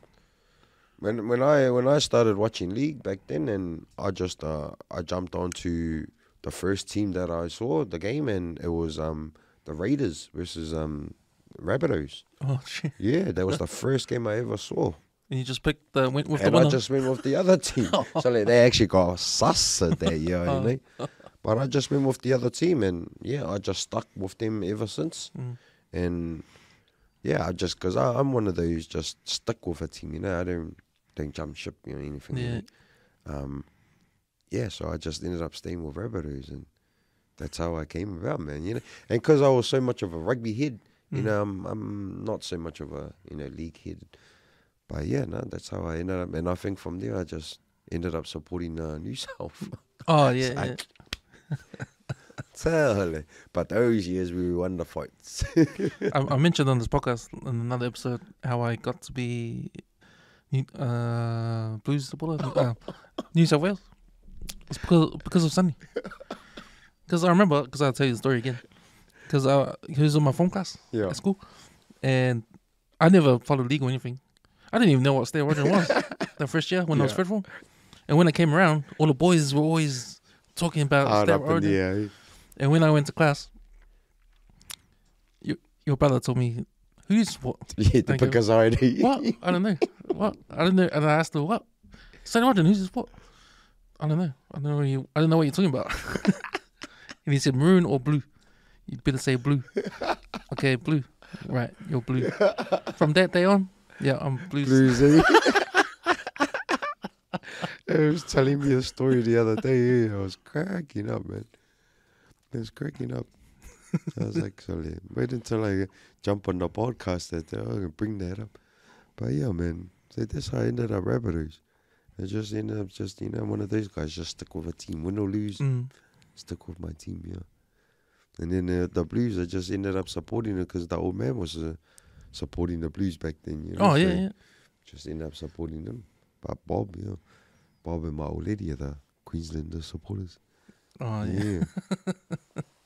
But man, those were the days, getting together and watching the State of Origin, you know, with the fams, especially when the old man was alive.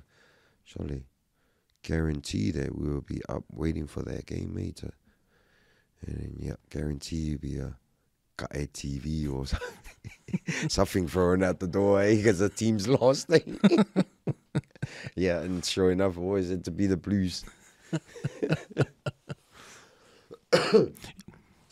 You know, also, like, let's go back to your rugby days, because you managed to get yourself in the position to go for Nonu Sua back in those days. How old were you back then? Yeah, I was fortunate.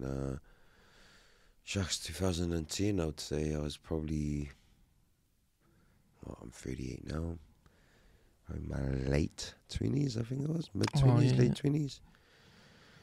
Oh, man, that one was a big one, because 2009, I was actually, those 2 years, 2009 and 10, I wasn't playing. I was going through a bit of injury, and you know, and then the job at Waitakere College came up in 2008. So I was a bit fortunate, because I decided to go and play village games. Right. So I didn't play any club rugby, and I ended up going and play village games for Waitamata Samoans. And I was fortunate to get selected for Auckland Samoans. And from there, got picked for New Zealand Samoans. So I kind of made the Nonu Samoa trial coming through the village games. Yeah. You know? Is that the point for having the village games? So that you find some talent? That's the point of having the village games. Pretty much a pathway for, you know, Samoan kids to get selected for the Nonu Samoa.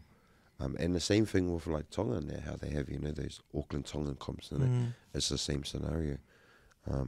So now I was pretty fortunate to make the team, and then what they do is they select 35 from Australia, 35 from New Zealand, and then the rest is made up from Samoa.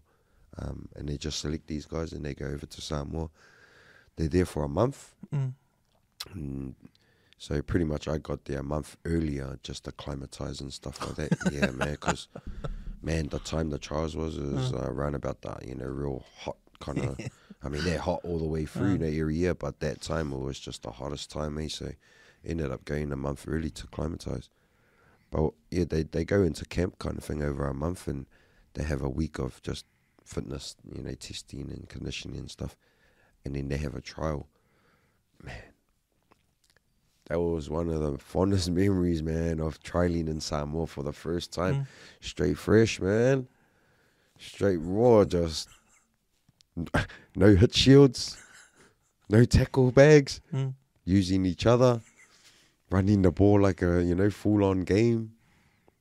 So that was an experience, you know. Yeah.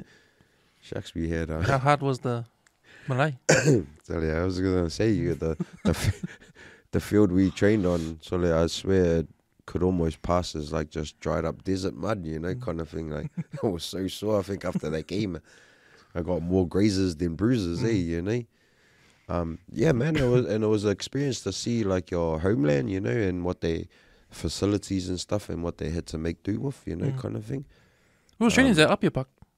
No, we were at the HPU in it was in Apia, so it was going to the back of Mangiangi, towards Mangiangi at the back there, and it was at the HPU, and it was the university, so high performance unit, and we stayed at the back there, but because you had to go through my family's village, which was Alamangoko.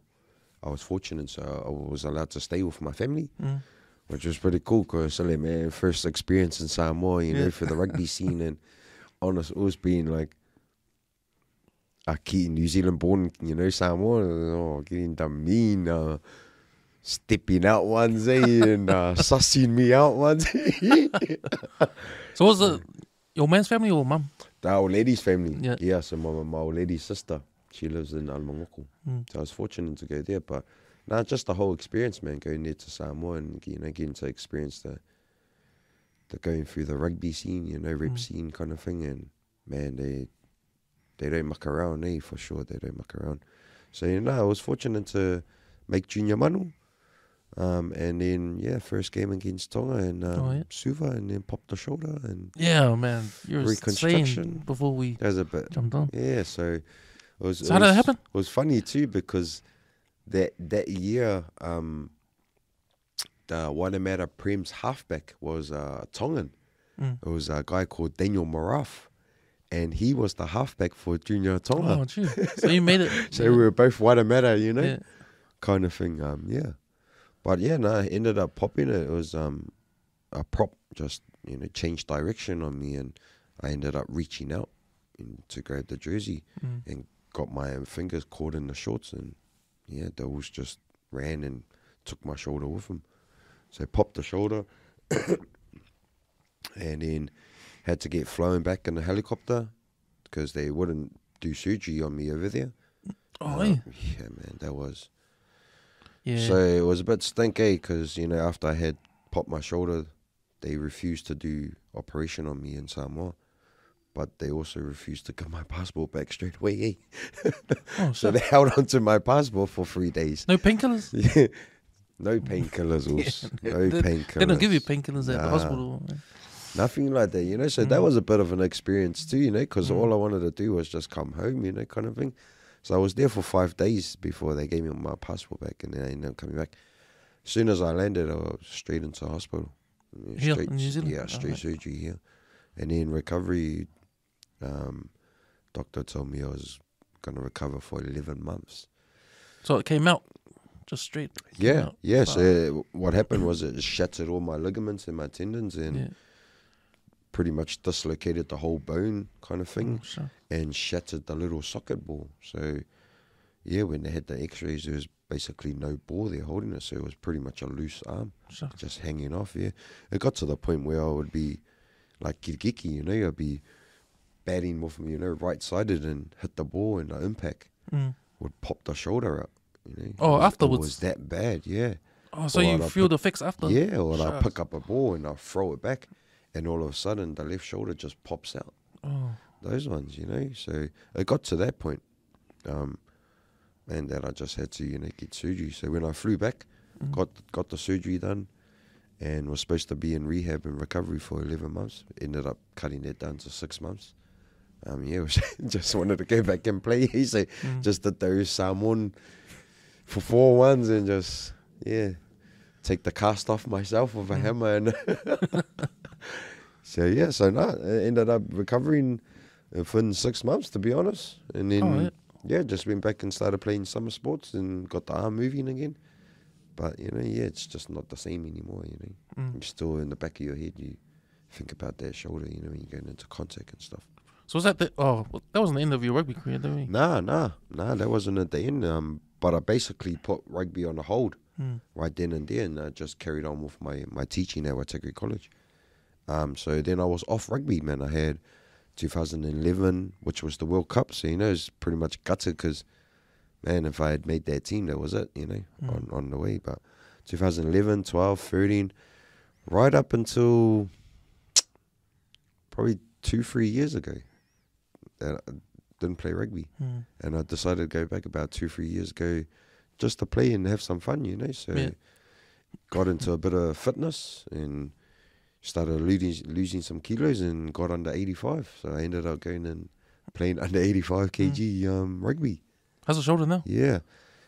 Still not the same, It's not like what it used to be. Has its ups and downs. Just in the final just last week, got a bit of a stinger in the shoulder. Yeah, you could feel it, pins and needles. So, but I mean, it's not as worse as it was, where I'd be doing something with the right arm, and the left shoulder pops out of nowhere. So What did they do in the operation? Did they how what was it? they did, they had to drill excess bone. So they had to pretty much create a new socket ball. Oh, wow. So they drilled it out from my hips, So they drilled bone marrow from both of my hips, Made one. and created their own, fuck. It's out of it. and created their own little socket, man. So it's But funny, it's smaller than what it used to be. yeah. That's it's why the- it's easy to. So if you see my shoulder, you would actually see that the left one is actually smaller like it dips down lower than the right shoulder. You know how your shoulders go bulgy, you'll see it. But man, it you know, you wouldn't even tell, you know, just from movement and stuff. I think it's only when you get a bit of impact on it, you know, and then you start to feel the pins and needles kind of thing. But that was wicked, man, going through that operation, you know, and sharks, man, how are you going to get a ball, you know, how are you going to make a soccer ball? Are we going to drill it from your hips? Like, no way. Yeah, man, and they, you know, showed me all the you know, x-rays and stuff and the process they went through, and I was like, man, wicked, man. Drilling, you know, bone marrow from my bloody hip bones and creating our own little soccer day. So you're going to walk either for a little bit? Nah, I wasn't allowed because of the impact. Yeah. You know, because of the impact. So I was pretty much bedridden for about 3.5, 4 months, man. Sure. Straight after operation. Dang. Yeah, I was in the wheelchair straight out. that was the first time experience, you know, going there for a shoulder surgery and coming out on the wheelchair. My feet are still there, you know. Had me thinking for a second, operate somewhere else too or something. But nah, man, that was an experience. It was just coming through, you know, Nonu Sua more trials and just getting a feel, you know, on that big stage. And yeah, it was just unfortunate to get, you know, a bit of a reconstruction and come through. And then just being off rugby for so long, you know, and then going back about 2-3 years ago was awesome. But I think that's why I ended up playing 85s was this, you know, still a bit cautious about that shoulder, you know, and just thinking, shucks, if I'd gone back to Prem's rugby straight away, but worried I might do more damage, you know, or even worse. Yeah. So was there a lot of, when the rehab phase was a lot of strengthening? A lot of strengthening, yep. Going through all that, you know, physio shoulder. and whatnot, yeah. Being in the arm brace, you know, now and then and stuff. And totally, it was almost like you were finding yourself doing rehab and stretches every second day pretty much, you know, of the week. Yeah, and I guess at the time it was just wanting to get back, you know, fast recovery, you know, so got to the stage where I was pretty much looking for almost any stretch every day to do kind of thing, you know. But yeah, it was just, you know, the basic stuff, rest and rehab and stuff like physio and stuff, yeah. The odd checkup here and there. But yeah, I'm not one to enjoy strapping, I just, man, I can't do it, I can't do it. But that was one thing I had to learn, was just the next 4 months or so, you know, just with constant strapping. Man, just, yeah, something about it, I just can't do it, Even just on the week, you know, last 4 weeks getting a knee injury, my meniscus, you know, and having that strap, it just, I feel like you're just restricted, you know, yeah, kind of thing. So, yeah, man. Stiffens it, It stiffens it, yeah. all right? I mean, even with the shoulder, like, pretty much that is, in that position was all I could do, you know, pretty much. And, you know, there's nothing worse than wearing a cast and just having an itchy spot, Man, I hate that. And the itchy spots I was getting was right under the elbow, And because the cast I had was like right up my arm, Oh, true. Right up my arm, man. And it was right in there, and I couldn't get in there, So I had to try and get in the top. Man, yeah, that was some hard, frustrating times. It was just, yeah, so I was grateful when I took to it with a hammer. You know? 6 months later, yeah. That was good, man. Good times. You know, the other thing you're into, and I see your stories all the time, your training, because your personal training as well, You do that, fitness training. Was that something that came about during your injury, and you're thinking, we scared about like thinking not playing rugby anymore because of your injury, and you had to do something else and get into personal training? Was that personal training thing you thought of a long time ago, or? So, you know, it's funny that you asked that question, because I never was one to think back then that I wasn't going to be a famous rugby player, you know. Like, I didn't think at all that I needed a backup plan, you know, kind of thing. So I always was drilled, yeah, rugby's my thing. I think with PT, like, I got into it because I went through a depression phase, right, in my life. And that was all rugby, looking back in life and just feeling like, you know, being a big failure and stuff. And I actually needed something to pull me out, you know. and I found fitness. Yeah, and that's pretty much how I got into fitness, was I needed something to pull me out. And one day I says to one of my Asian mates that we were, kicking back in my garage, jamming the Xbox and whatnot, and says to him one night, man, I just want some abs. That's all I said, eh? And, like the bro turned around to me and said, you're talking lies, you're talking mud. Well, anyway, the next day, I went to sleep that night, man, and I literally said to myself, no, that's enough, man. I woke up the next day, I went for a run. So I went to work that day, and my colleagues were like, man, something different about you today. You're on a high, you're on a bit bubbly today, eh? And I was like, man, I'm feeling good, eh? Just went for a run. Well, anyway, the next day I went for a run. So 2 days turned into 2 weeks, 2 months, and it grew to me wanting to take up PT and get my PT cert, But when you started, did you weigh yourself before you started? Nah. Because I wasn't into that. You had only one ab then back then. Yeah, totally, man, totally. I come from that, I come from that just. I think back then, because being just in sports and being active at the time, and playing rugby, that people already assumed that you had a physique, kind of thing. But nah, man, I had no shape or form or whatever, kind of thing. Or what I thought, wasn't shape or anything. But that's basically what got me into fitness, man, was I needed something to pull me out of depression. And I says to my mate that night, I just wanted abs. And then I just got into it, man. I literally just YouTubed up, honestly, just YouTubed up home exercises, and just came. And the first home exercise that I got was push-ups, burpees, just the basic exercises that were coming up. So I just started doing those, and then it got to a point where I needed something, to challenge myself. But I also wanted to try new things, and it was muscle ups that got me, eh? So, and that's how it grew, man, just passion from there. And then when I actually got my PT cert, it more so got into trying to target our culture, being Samoan and having one of the biggest stats, of obesity in this country, in New Zealand. And that's what grew me more so now to my passion to be a personal trainer. Is to help our people, to fight the obesity. How does one, if one wants to be a personal trainer, how do they start? What's the certificate involved? Is it like a course? Level 3, yeah. All you need is a level 3, And then you can just take it to any gym. And you can take it to any gym.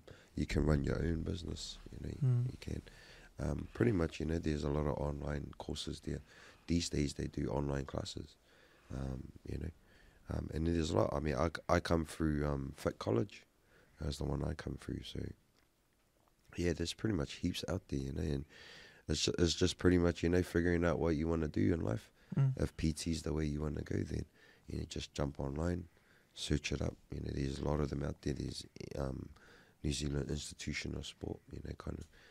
So there's a lot of them out there, man, and just sign up and do the course, And yeah, when I look back to it now, I'm glad that I did it, kind of thing.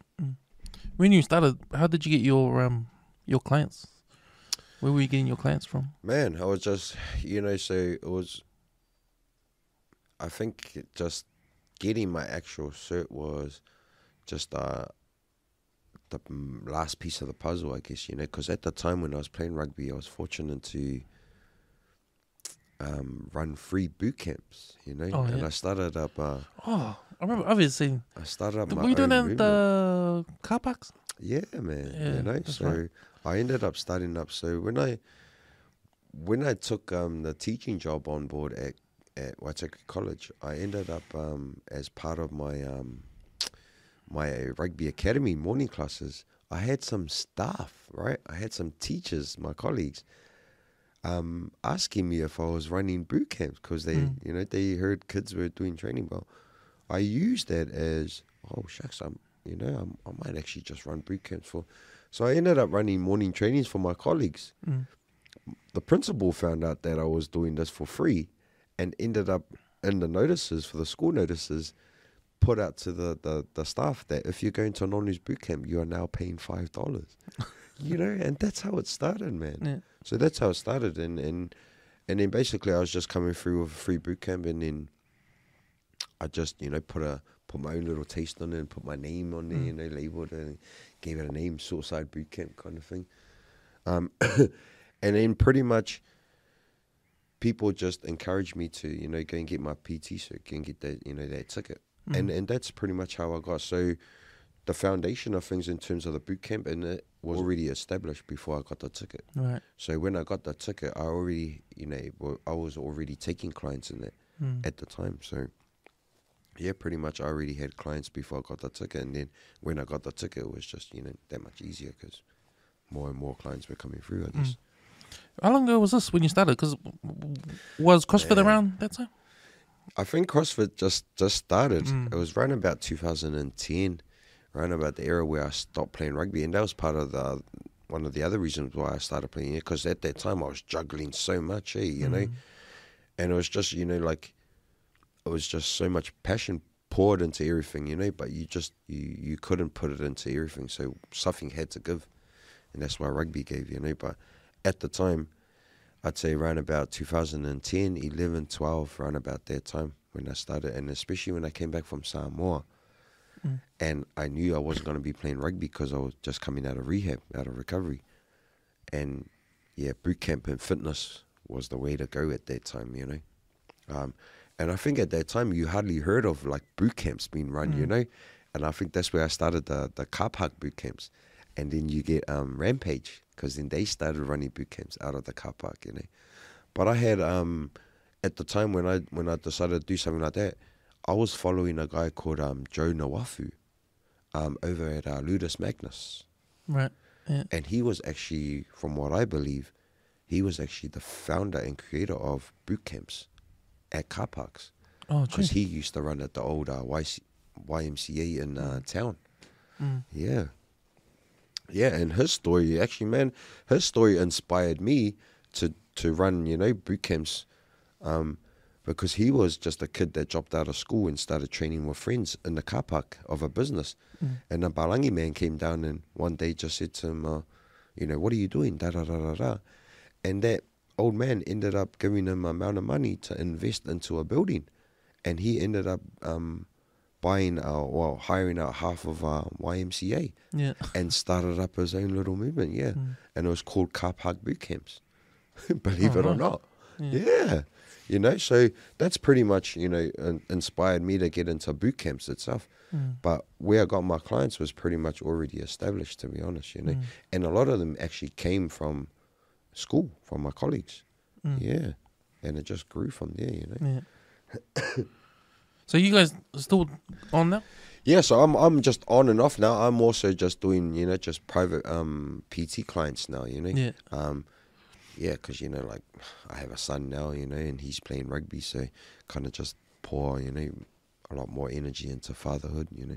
Best hood, may I add. Fatherhood. But yeah, no, just trying to pour that into that. And yeah, just, I pretty much stopped boot camp around about Anzac this year. So I tried to start it up again, you know, kind of thing, and just put out there whoever. But, you know, the amazing thing is now is I look back to where I was and what I started. There was hardly anything like that around. And now There's heaps. There's heaps now, you know. And even seeing like old clients that were with me my day ones back then are now with either CrossFit, you know, or a different movement. You know, so man, there's so many more fitness movements out there, you know, these days than what there was back those days, you know. Yeah, so do I run it now? Nah, I'm just on doing my private stuff now. Yeah. You know, when you're running the boot camps, what was obviously there was a big change when COVID hit, and the lockdowns. Yeah. You had to go online and do it online.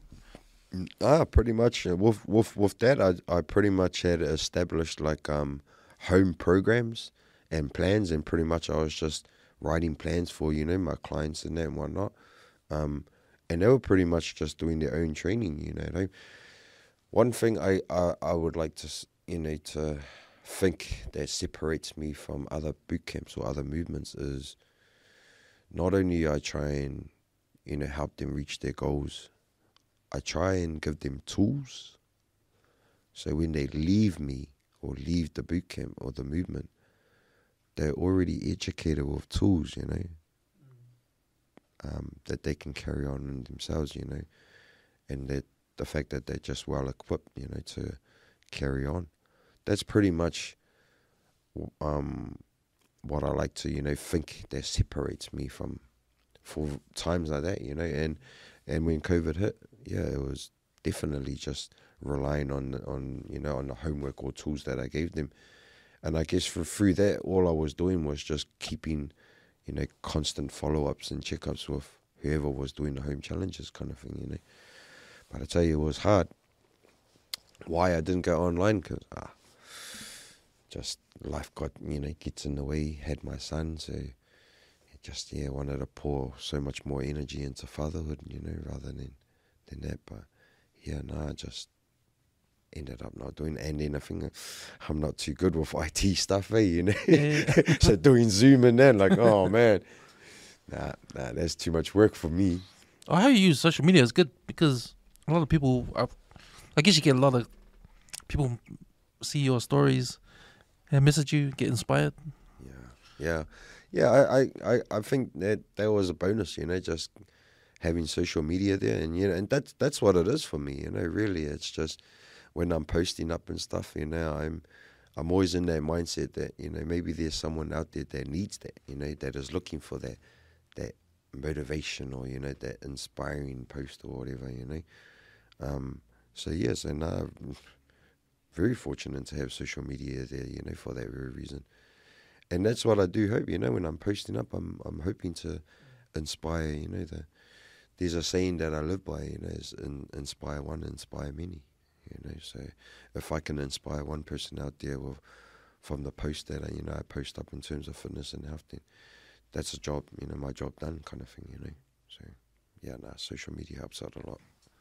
Social media is really strange. It's a strange thing, because it's a fine line between what you use it for good or evil, because I think if you use it for giving a positive message across, that's the best way to use it. People use social media for all sorts of things. All sorts of things, yeah. But some people use it for complaining. Yeah, for sure. It's one of those things, it's just one of those things that it can either work for you or can't, It is, man. It depends how you use it, huh? Yeah, it does, man. Because I believe if you use it properly, I think there is now a thing that you use it properly or not.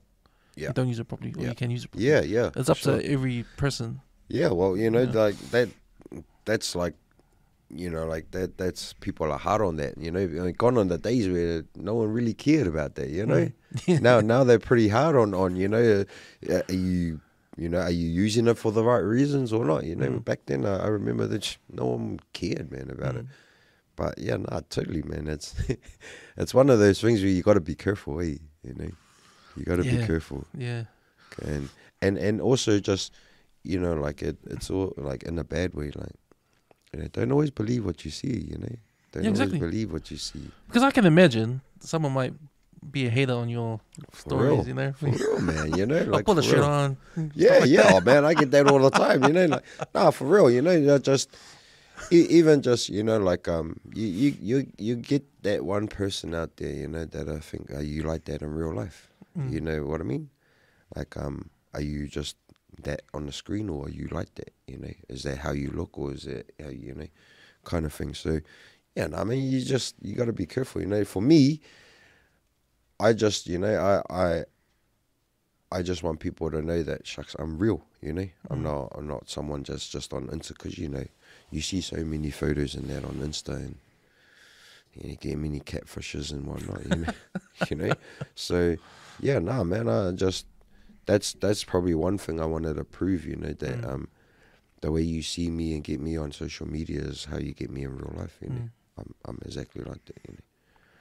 Yeah, I've sort of grown with social media, especially with the podcast, because a lot of things have been said that people don't agree with, and you don't know who these people are. Yeah.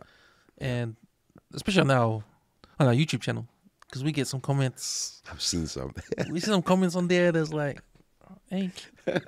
But you just, for me, like I've learned, like just gotta ignore it. Yeah. Because you don't know who this person is. Yeah, that's right. And there's millions of people that hate it. Yeah. And there'll be millions of people that like it. They like it, that's right. And you can't be all Yeah, you can't get mad caught up in that on stuff. one eh? person. Yeah. Like, You can't get caught up in this You know? stuff. Hey, yeah, man. No, that's right.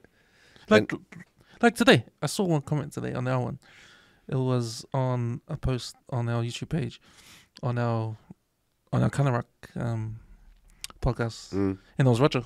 It was Roger talking about in Foster why he should be still coach. Yeah. And so someone commented like, some came in like, hey man, don't come on here if you're not putting in any facts, you know. And I read that and I'm like, okay, I would take that and be like stressed. Yeah. Or I could take that and, Offended, eh? yeah, offended, you know. But you can't. You just can't. Yeah. Yeah. You know. nah. But they have the right to say stuff like that because of social media. Because no one can control Yeah, what people well, say. yeah, that's right, eh? It And that's what depends- social media does for Yeah, you, yeah. right? But depends on yourself. Yeah. If you can handle Yeah, yeah. thinking, oh, this is nobody. Yeah, that's right. This is one opinion. Like Yeah, that's right. people can get upset and comment back, and that's when it starts. That's when But it that's what they starts, want. eh? Yeah, that's what People they like want. that want you Yeah. to answer back. That's right. That's right, though. That's right because it's almost it pretty much is somewhere where you can get smart to someone without them even knowing you, Yeah. or seeing you kind of thing, So yeah, man. I mean, you invest in energy into negativity, it's only going to end up being negative, So yeah, no, for sure, man. You get someone like that, just don't even worry, man. Don't let it get to you, And that's the thing is you got to be careful with social media because you get that. And I when I got into social media and decided to use that as a pathway, to try and get my message through to people all day, I took that into account that you're gonna get people ahead. And I've had my fair share over the years, people hating on me and stuff, But yeah, you like you say, Cams, you can't read into that stuff and let one comment get to you, because like you say, there might be 100 haters, but there might be also 100 lovers out there, that love what you do, So, hey man, you just got to keep trucking along, I guess, With what you learned, with what you talk about social media, with what you learned with your own experience, and you talk about your son, is there something that you worry about when your son gets to the stage when social media is like? For sure, man, for sure. Because these days, man, social media is everywhere at school. For sure, yeah. Like if they, like I know some schools they ban phones and that, some schools do. Yeah. But it's that whole, if it's hard, like there's always that argument or there's always that conversation with parents, like when is a good age for my kids to have a phone? Yeah. Yeah. When's a good age? But it's hard because if your kid's in, say, intermediate and all of her friends got phones, but the kid hasn't, Yeah. and they're going to be left out. Yeah, that's right. And it's the whole pressure. That's right, eh? And that's what we see, eh? Like Yeah. in this world, man, in this world today. That's, this generation, That's a lot of that has influenced this generation, right?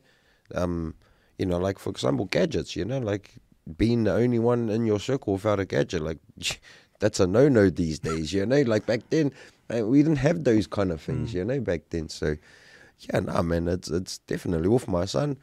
It's a hard one, because the thing that I'm not looking forward to is the day he looks up on my social media, and sees shirtless, but all about fitness kind of thing, But yeah, just having access to social media itself. Am I worried about it? Yeah, of course, man. I'm worried about my son getting into that stuff, But I mean, if you teach them right, from the beginning and what you use it for, hopefully, that drills into their heads. But I mean, that's a good question. Like, what age do you, what age are your kids allowed to jump on social media and stuff?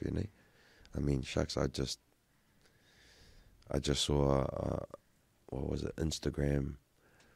I think it was on Twitter, and they were talking about a judge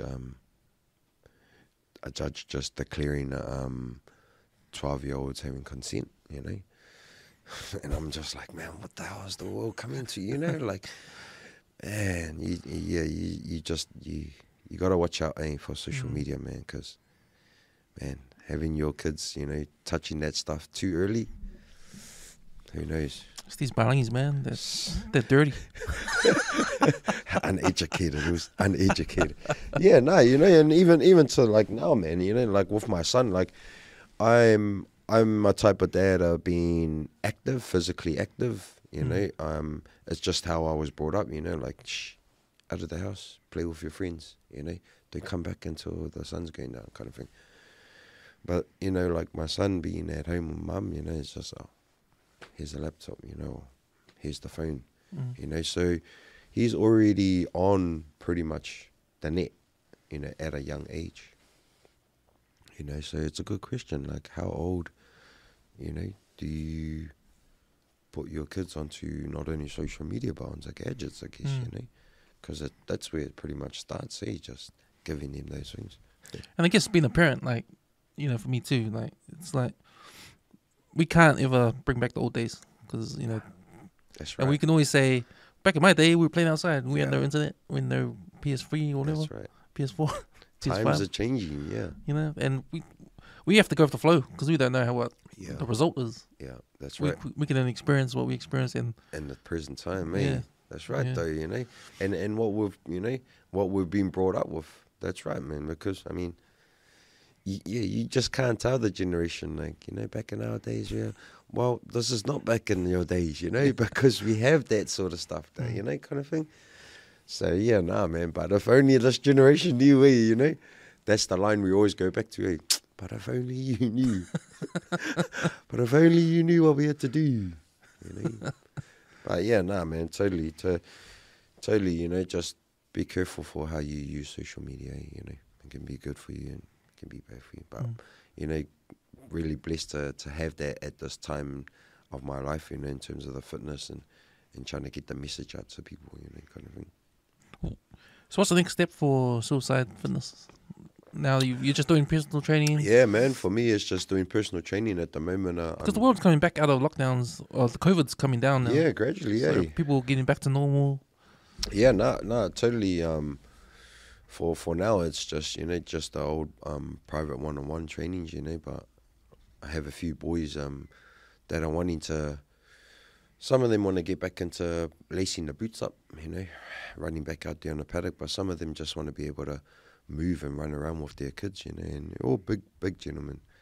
So just the other day, I was just thinking about a plan and a program that I'm thinking of putting out there to these guys, and I'm just looking at running a free big boys camp, you know, for anyone who's keen just to come in and sweat it out and you know, and use this path as reaching their goals, you know. It might be losing weight, it might be just a move again, you know, whatever it is. But that sort of was something like what the old Buddy Bean's doing. I was going to say that. Something like that, you know. Yeah. Because when I look at a guy like that, like, why can't we have more things like that?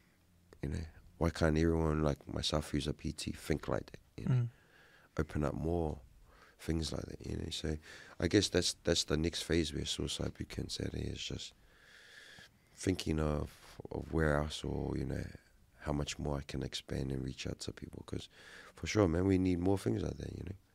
Yeah, you're right about Butterbean, because he's come out west now, eh? He's got I think he's got one in Newland now, somewhere there in Newland. He's been everywhere. He's been everywhere, He's got a book out now. Yep. No Excuses. I've read a little bit about it too, man. It's pretty good. Yeah, man. You know, he talks about you know, his upbringing and his gang life, you know, coming through there and being gang affiliated and stuff, you know, and then finding boxing, you know, because he was going down a suicidal path, you know, and it's just inspiring, you know. And it's someone, you know, you sort of see, a real person, you know, not just this person on Instagram that you know nothing about, you know, kind of thing. Well, when you see his transformation, I mean, you remember, you can look up his YouTubes and his whole, when he was Butterbean, when he was boxing. Look how big he was. He was big. And then you see him now. Man. And you see what he's doing with the community of South. He's bringing it over it's here. someone that you've seen right from, you know, day one, you know, if you followed him from when he was big in that ring, you know, and he's been a man of his word, you know, all along. You know, like you get those people that talk about and then you see them years later, or fella, you know, or fella. But you see a guy like that, you know. The evidence is there. You see a guy like that, evidence is there, man. And then, you know, just see him do what he's doing with the community, you know, it's just like, man, you want to be like that, you know, just somewhere where I guess people can reach out to or turn to, you know, have a platform where they can go and what he's doing, man, is definitely a goal of mine, you know, when I head down that way, you know. So I think with this, you know, big boy movement that I'm trying to, you know, start up soon is, I guess, you know, hopefully beginning of, you know, many things to come or new things to come, yeah. But man, big ups to Butterbean, man, because that guy's cool, man. That's hustle, eh? What he Hustle, does man. From nothing From to nothing, something, yeah, you know? yeah. And you know, I think of him as a celebrity now. You know, he is. He's pretty much. He pretty much is. He pretty much is. It's got his own. It's like his own company, his own brand. Eh? Yeah, his own brand. Pretty much brand, man. You might as well call it brand, you know, because I mean, you just have to mention, you know, Brown Butterbean, you know, or BBB, you know, and pretty much everyone knows, you know, oh, that's that Brown Butterbean, you know, and you know, the thing is you get people talking about him being in the boxing ring, but you also get people talking about him in the fitness industry now, you know. So it's pretty much a brand now, you know, that Brown Butterbean, eh? Celebrity was, and from South Auckland, you know, like, man, it's awesome, man. It's awesome. It's good to see. We need more people like that, you know. What's the atmosphere out west now for fitness, health and fitness? Because I see a lot of things popping It's up. blowing up, I reckon. I see Jordan's got his. It's Westside blowing up, Fitness. I reckon, man. Blowing up there. Yeah, Maximus is doing. it's blowing up, man. You know, it's massive now. Like, Got 45. so like, I look around now and I'm just like, wow. You know, like, from where I started, there was nothing like that. There was the odd gym, you know, and stuff around. But, you know, and then what's even more neat about it, you know, like, you get a guy like Jordan Fruin, you know, like someone you went to school with, you know, and to see him, you know, running his own business in the community, pouring back, you know, into the community, man. That's you know, inspiration. But man, it's just good, you know, to look around now in West and see, you know, so many fitness, you know, places out there, opportunities, and just where people need to go, you know, have to go, you know, to do fitness. And one thing I want to see out in here is just more suicidal help, you know, for the youth. Yeah.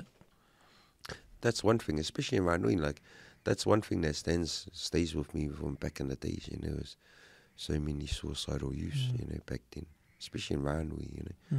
That's one thing I want to see, someone trying to, and I guess, you know, that's what I try and emphasize in fitness, you know, in my movement is, I guess that was part of why I called it Suicide Bootcamp, you know, not only the last name, but it was the target that, you know. Well, it's also the exercise, suicides. Yeah, well, you know. The running. That's what I mean, you know, not only that, but Yeah. it was mostly, you know, just putting that out there, you know, to the youth or anyone that's going through that. That, man. That whole mental health thing of suicides and that, over the past, like, 5 years, 6 years, 10, it's been a push to talk about.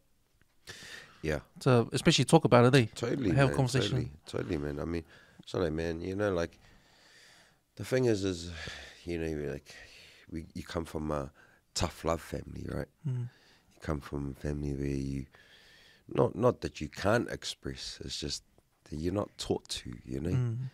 And I guess, you know, that already sort of drills in your head where you can't talk about it, you know?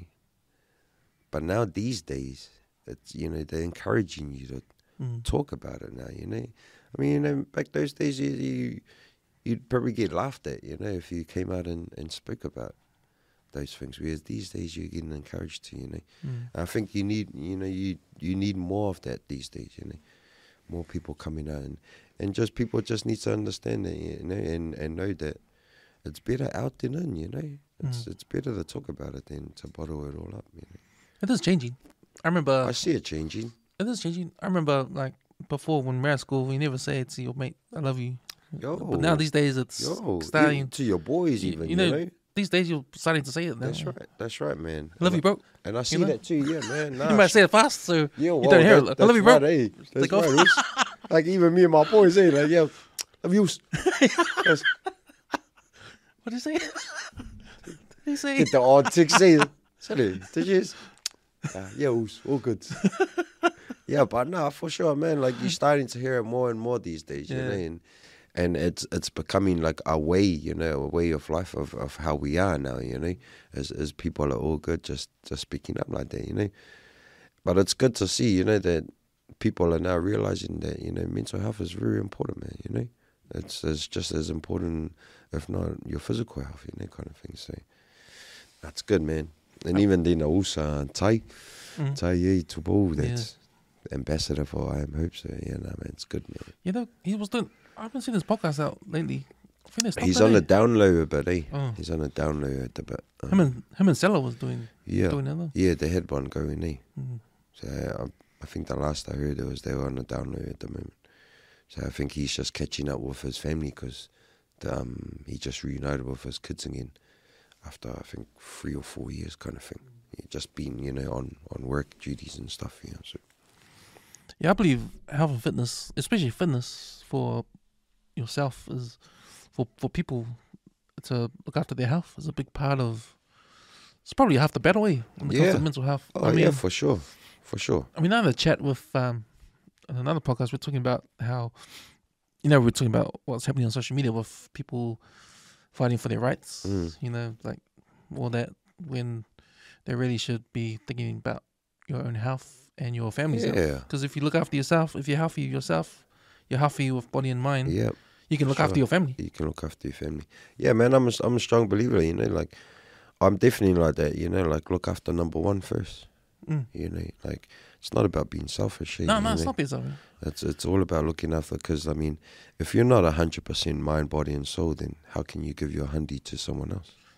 You know? Especially your own family. Exactly. Because you know, what's good?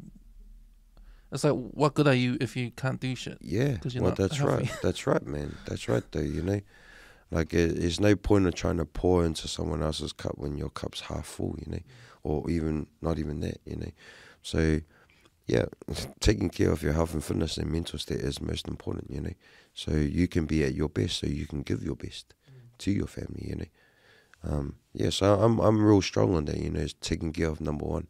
You know, making sure that you're, you know, whatever it is, you're mentally fit, you're physically fit, spiritually fit, so you can pour that into your family, you know, and give them the best. Because let's face it, you know, no one likes to get half-hearted, you know, stuff, you know. So it's very important, also. It's very important, man.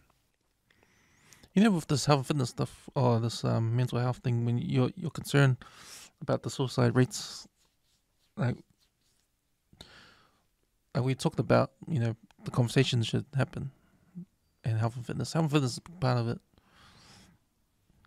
What do you like your thoughts on how we can overcome the suicide rates, as well as all this what we're talking about?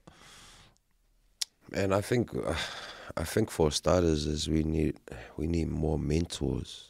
You know, we need more youth mentors. Not so much only in the community, but in schools. You know, like I just feel that there's not enough mentors, or we don't have many mentors out there, you know. I mean, shucks, I don't know about how you feel, but I remember back in the days, like there was nothing like that, you know, like you didn't have mentors, you know, like you had your older siblings and that, you know, kind of thing, but even that wasn't, you know, enough, you know. So I think, and you see it these days, and it's a massive missing link, man, because they don't have that, you know. They don't have many of those. So I'd say that's one area, you know, that we need more of, is those youth mentors. But then just, you know, more, I guess, more opportunities or more safe places, you know, where youth can actually talk, you know. I mean, you know, we say that these days you're hearing more and more about people coming out and talking, you know, it's okay to not be okay. I think we just need more of those safe places, you know, where they can. Yeah, but I think a lot of that starts within the families and the household.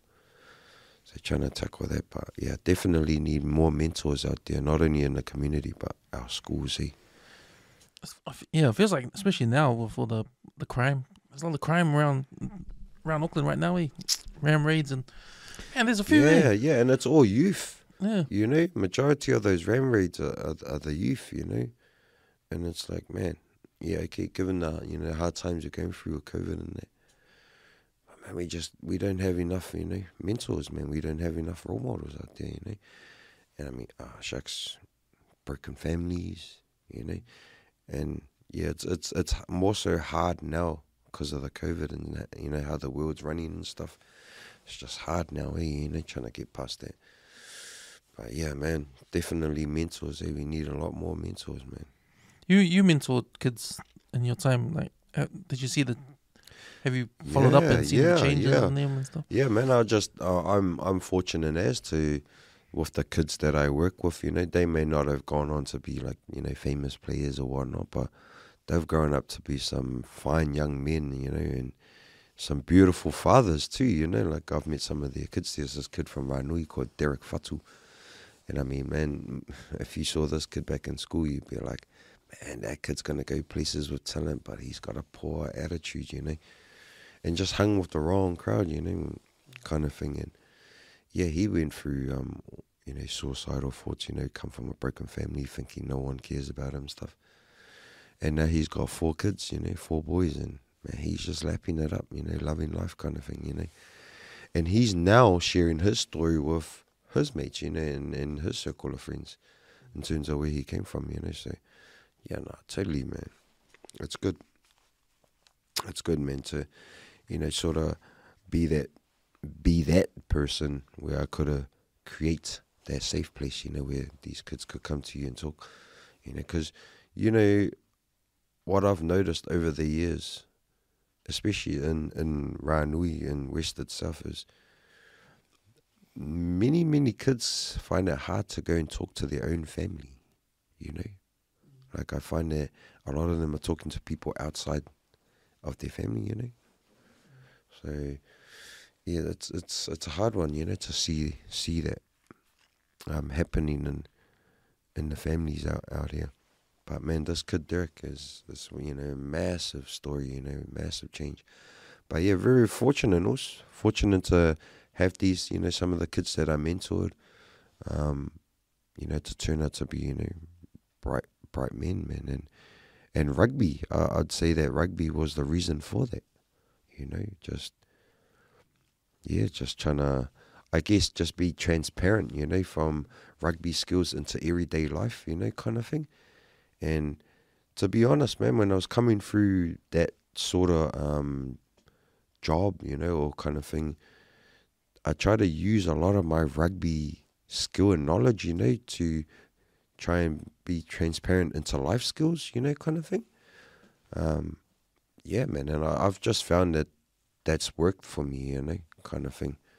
And I see it, you know, it's helped with some of the kids in terms of their mental health thing.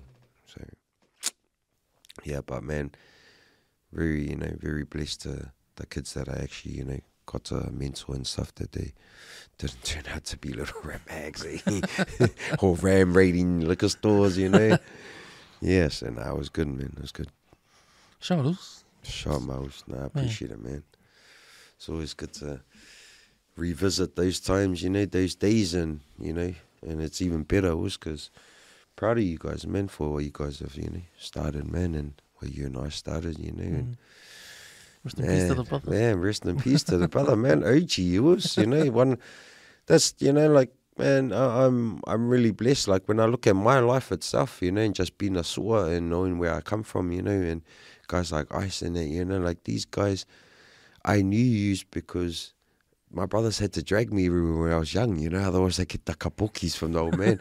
So I was real fortunate to meet these guys and see them, you know, and just, man, just being part of that legacy, bro, you know, and then what you guys have started here, you know, just opens up that, you know, bit more of a pathway for us, you know, to put us out there on the block, you know, kind of thing. So, yeah, man, man, that's I appreciate it, That's man. the whole point of this, man. Appreciate it, Mouse. It's good, man. I'm glad to have another Ranu legend in the building. Man. In the building. Nah, it's good, man. It's good to, you know, look around and even just on global stage, you know, just seeing some of the brothers come from the hood, you know, and out there doing their thing, you know, spreading the word and doing what, you know, what's good out there. That's good, man. And I've always wanted to come on the podcast. So, man, from myself, man, appreciate it, man. And no, so you can come anytime, truly man. blessed, my You can brother. come anytime. Go hit up Avi. I think he wants to. You come on this show. Oh, well, I was hoping that I'll come and he wouldn't be here, to be honest. Here we go. So I was going to text you too and say, so is it just you? Reschedule. Reschedule. Because he was trying to get me on for ages. Was he? He was trying to get me on for ages. Man. It's fun. It's like, it's good. It's good to come and, have a yarn and stuff, man. And just revisit those days, Yeah, and man.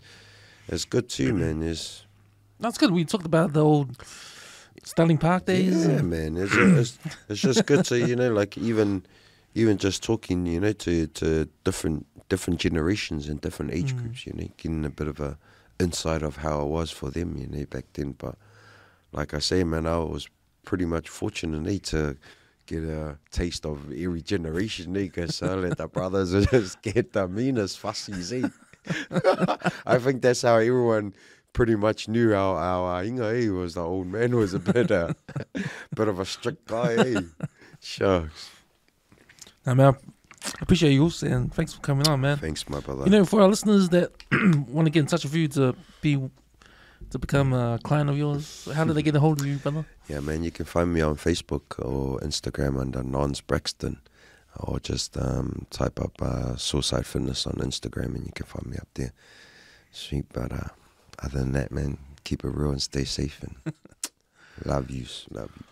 Sweetos. Thanks, my brother.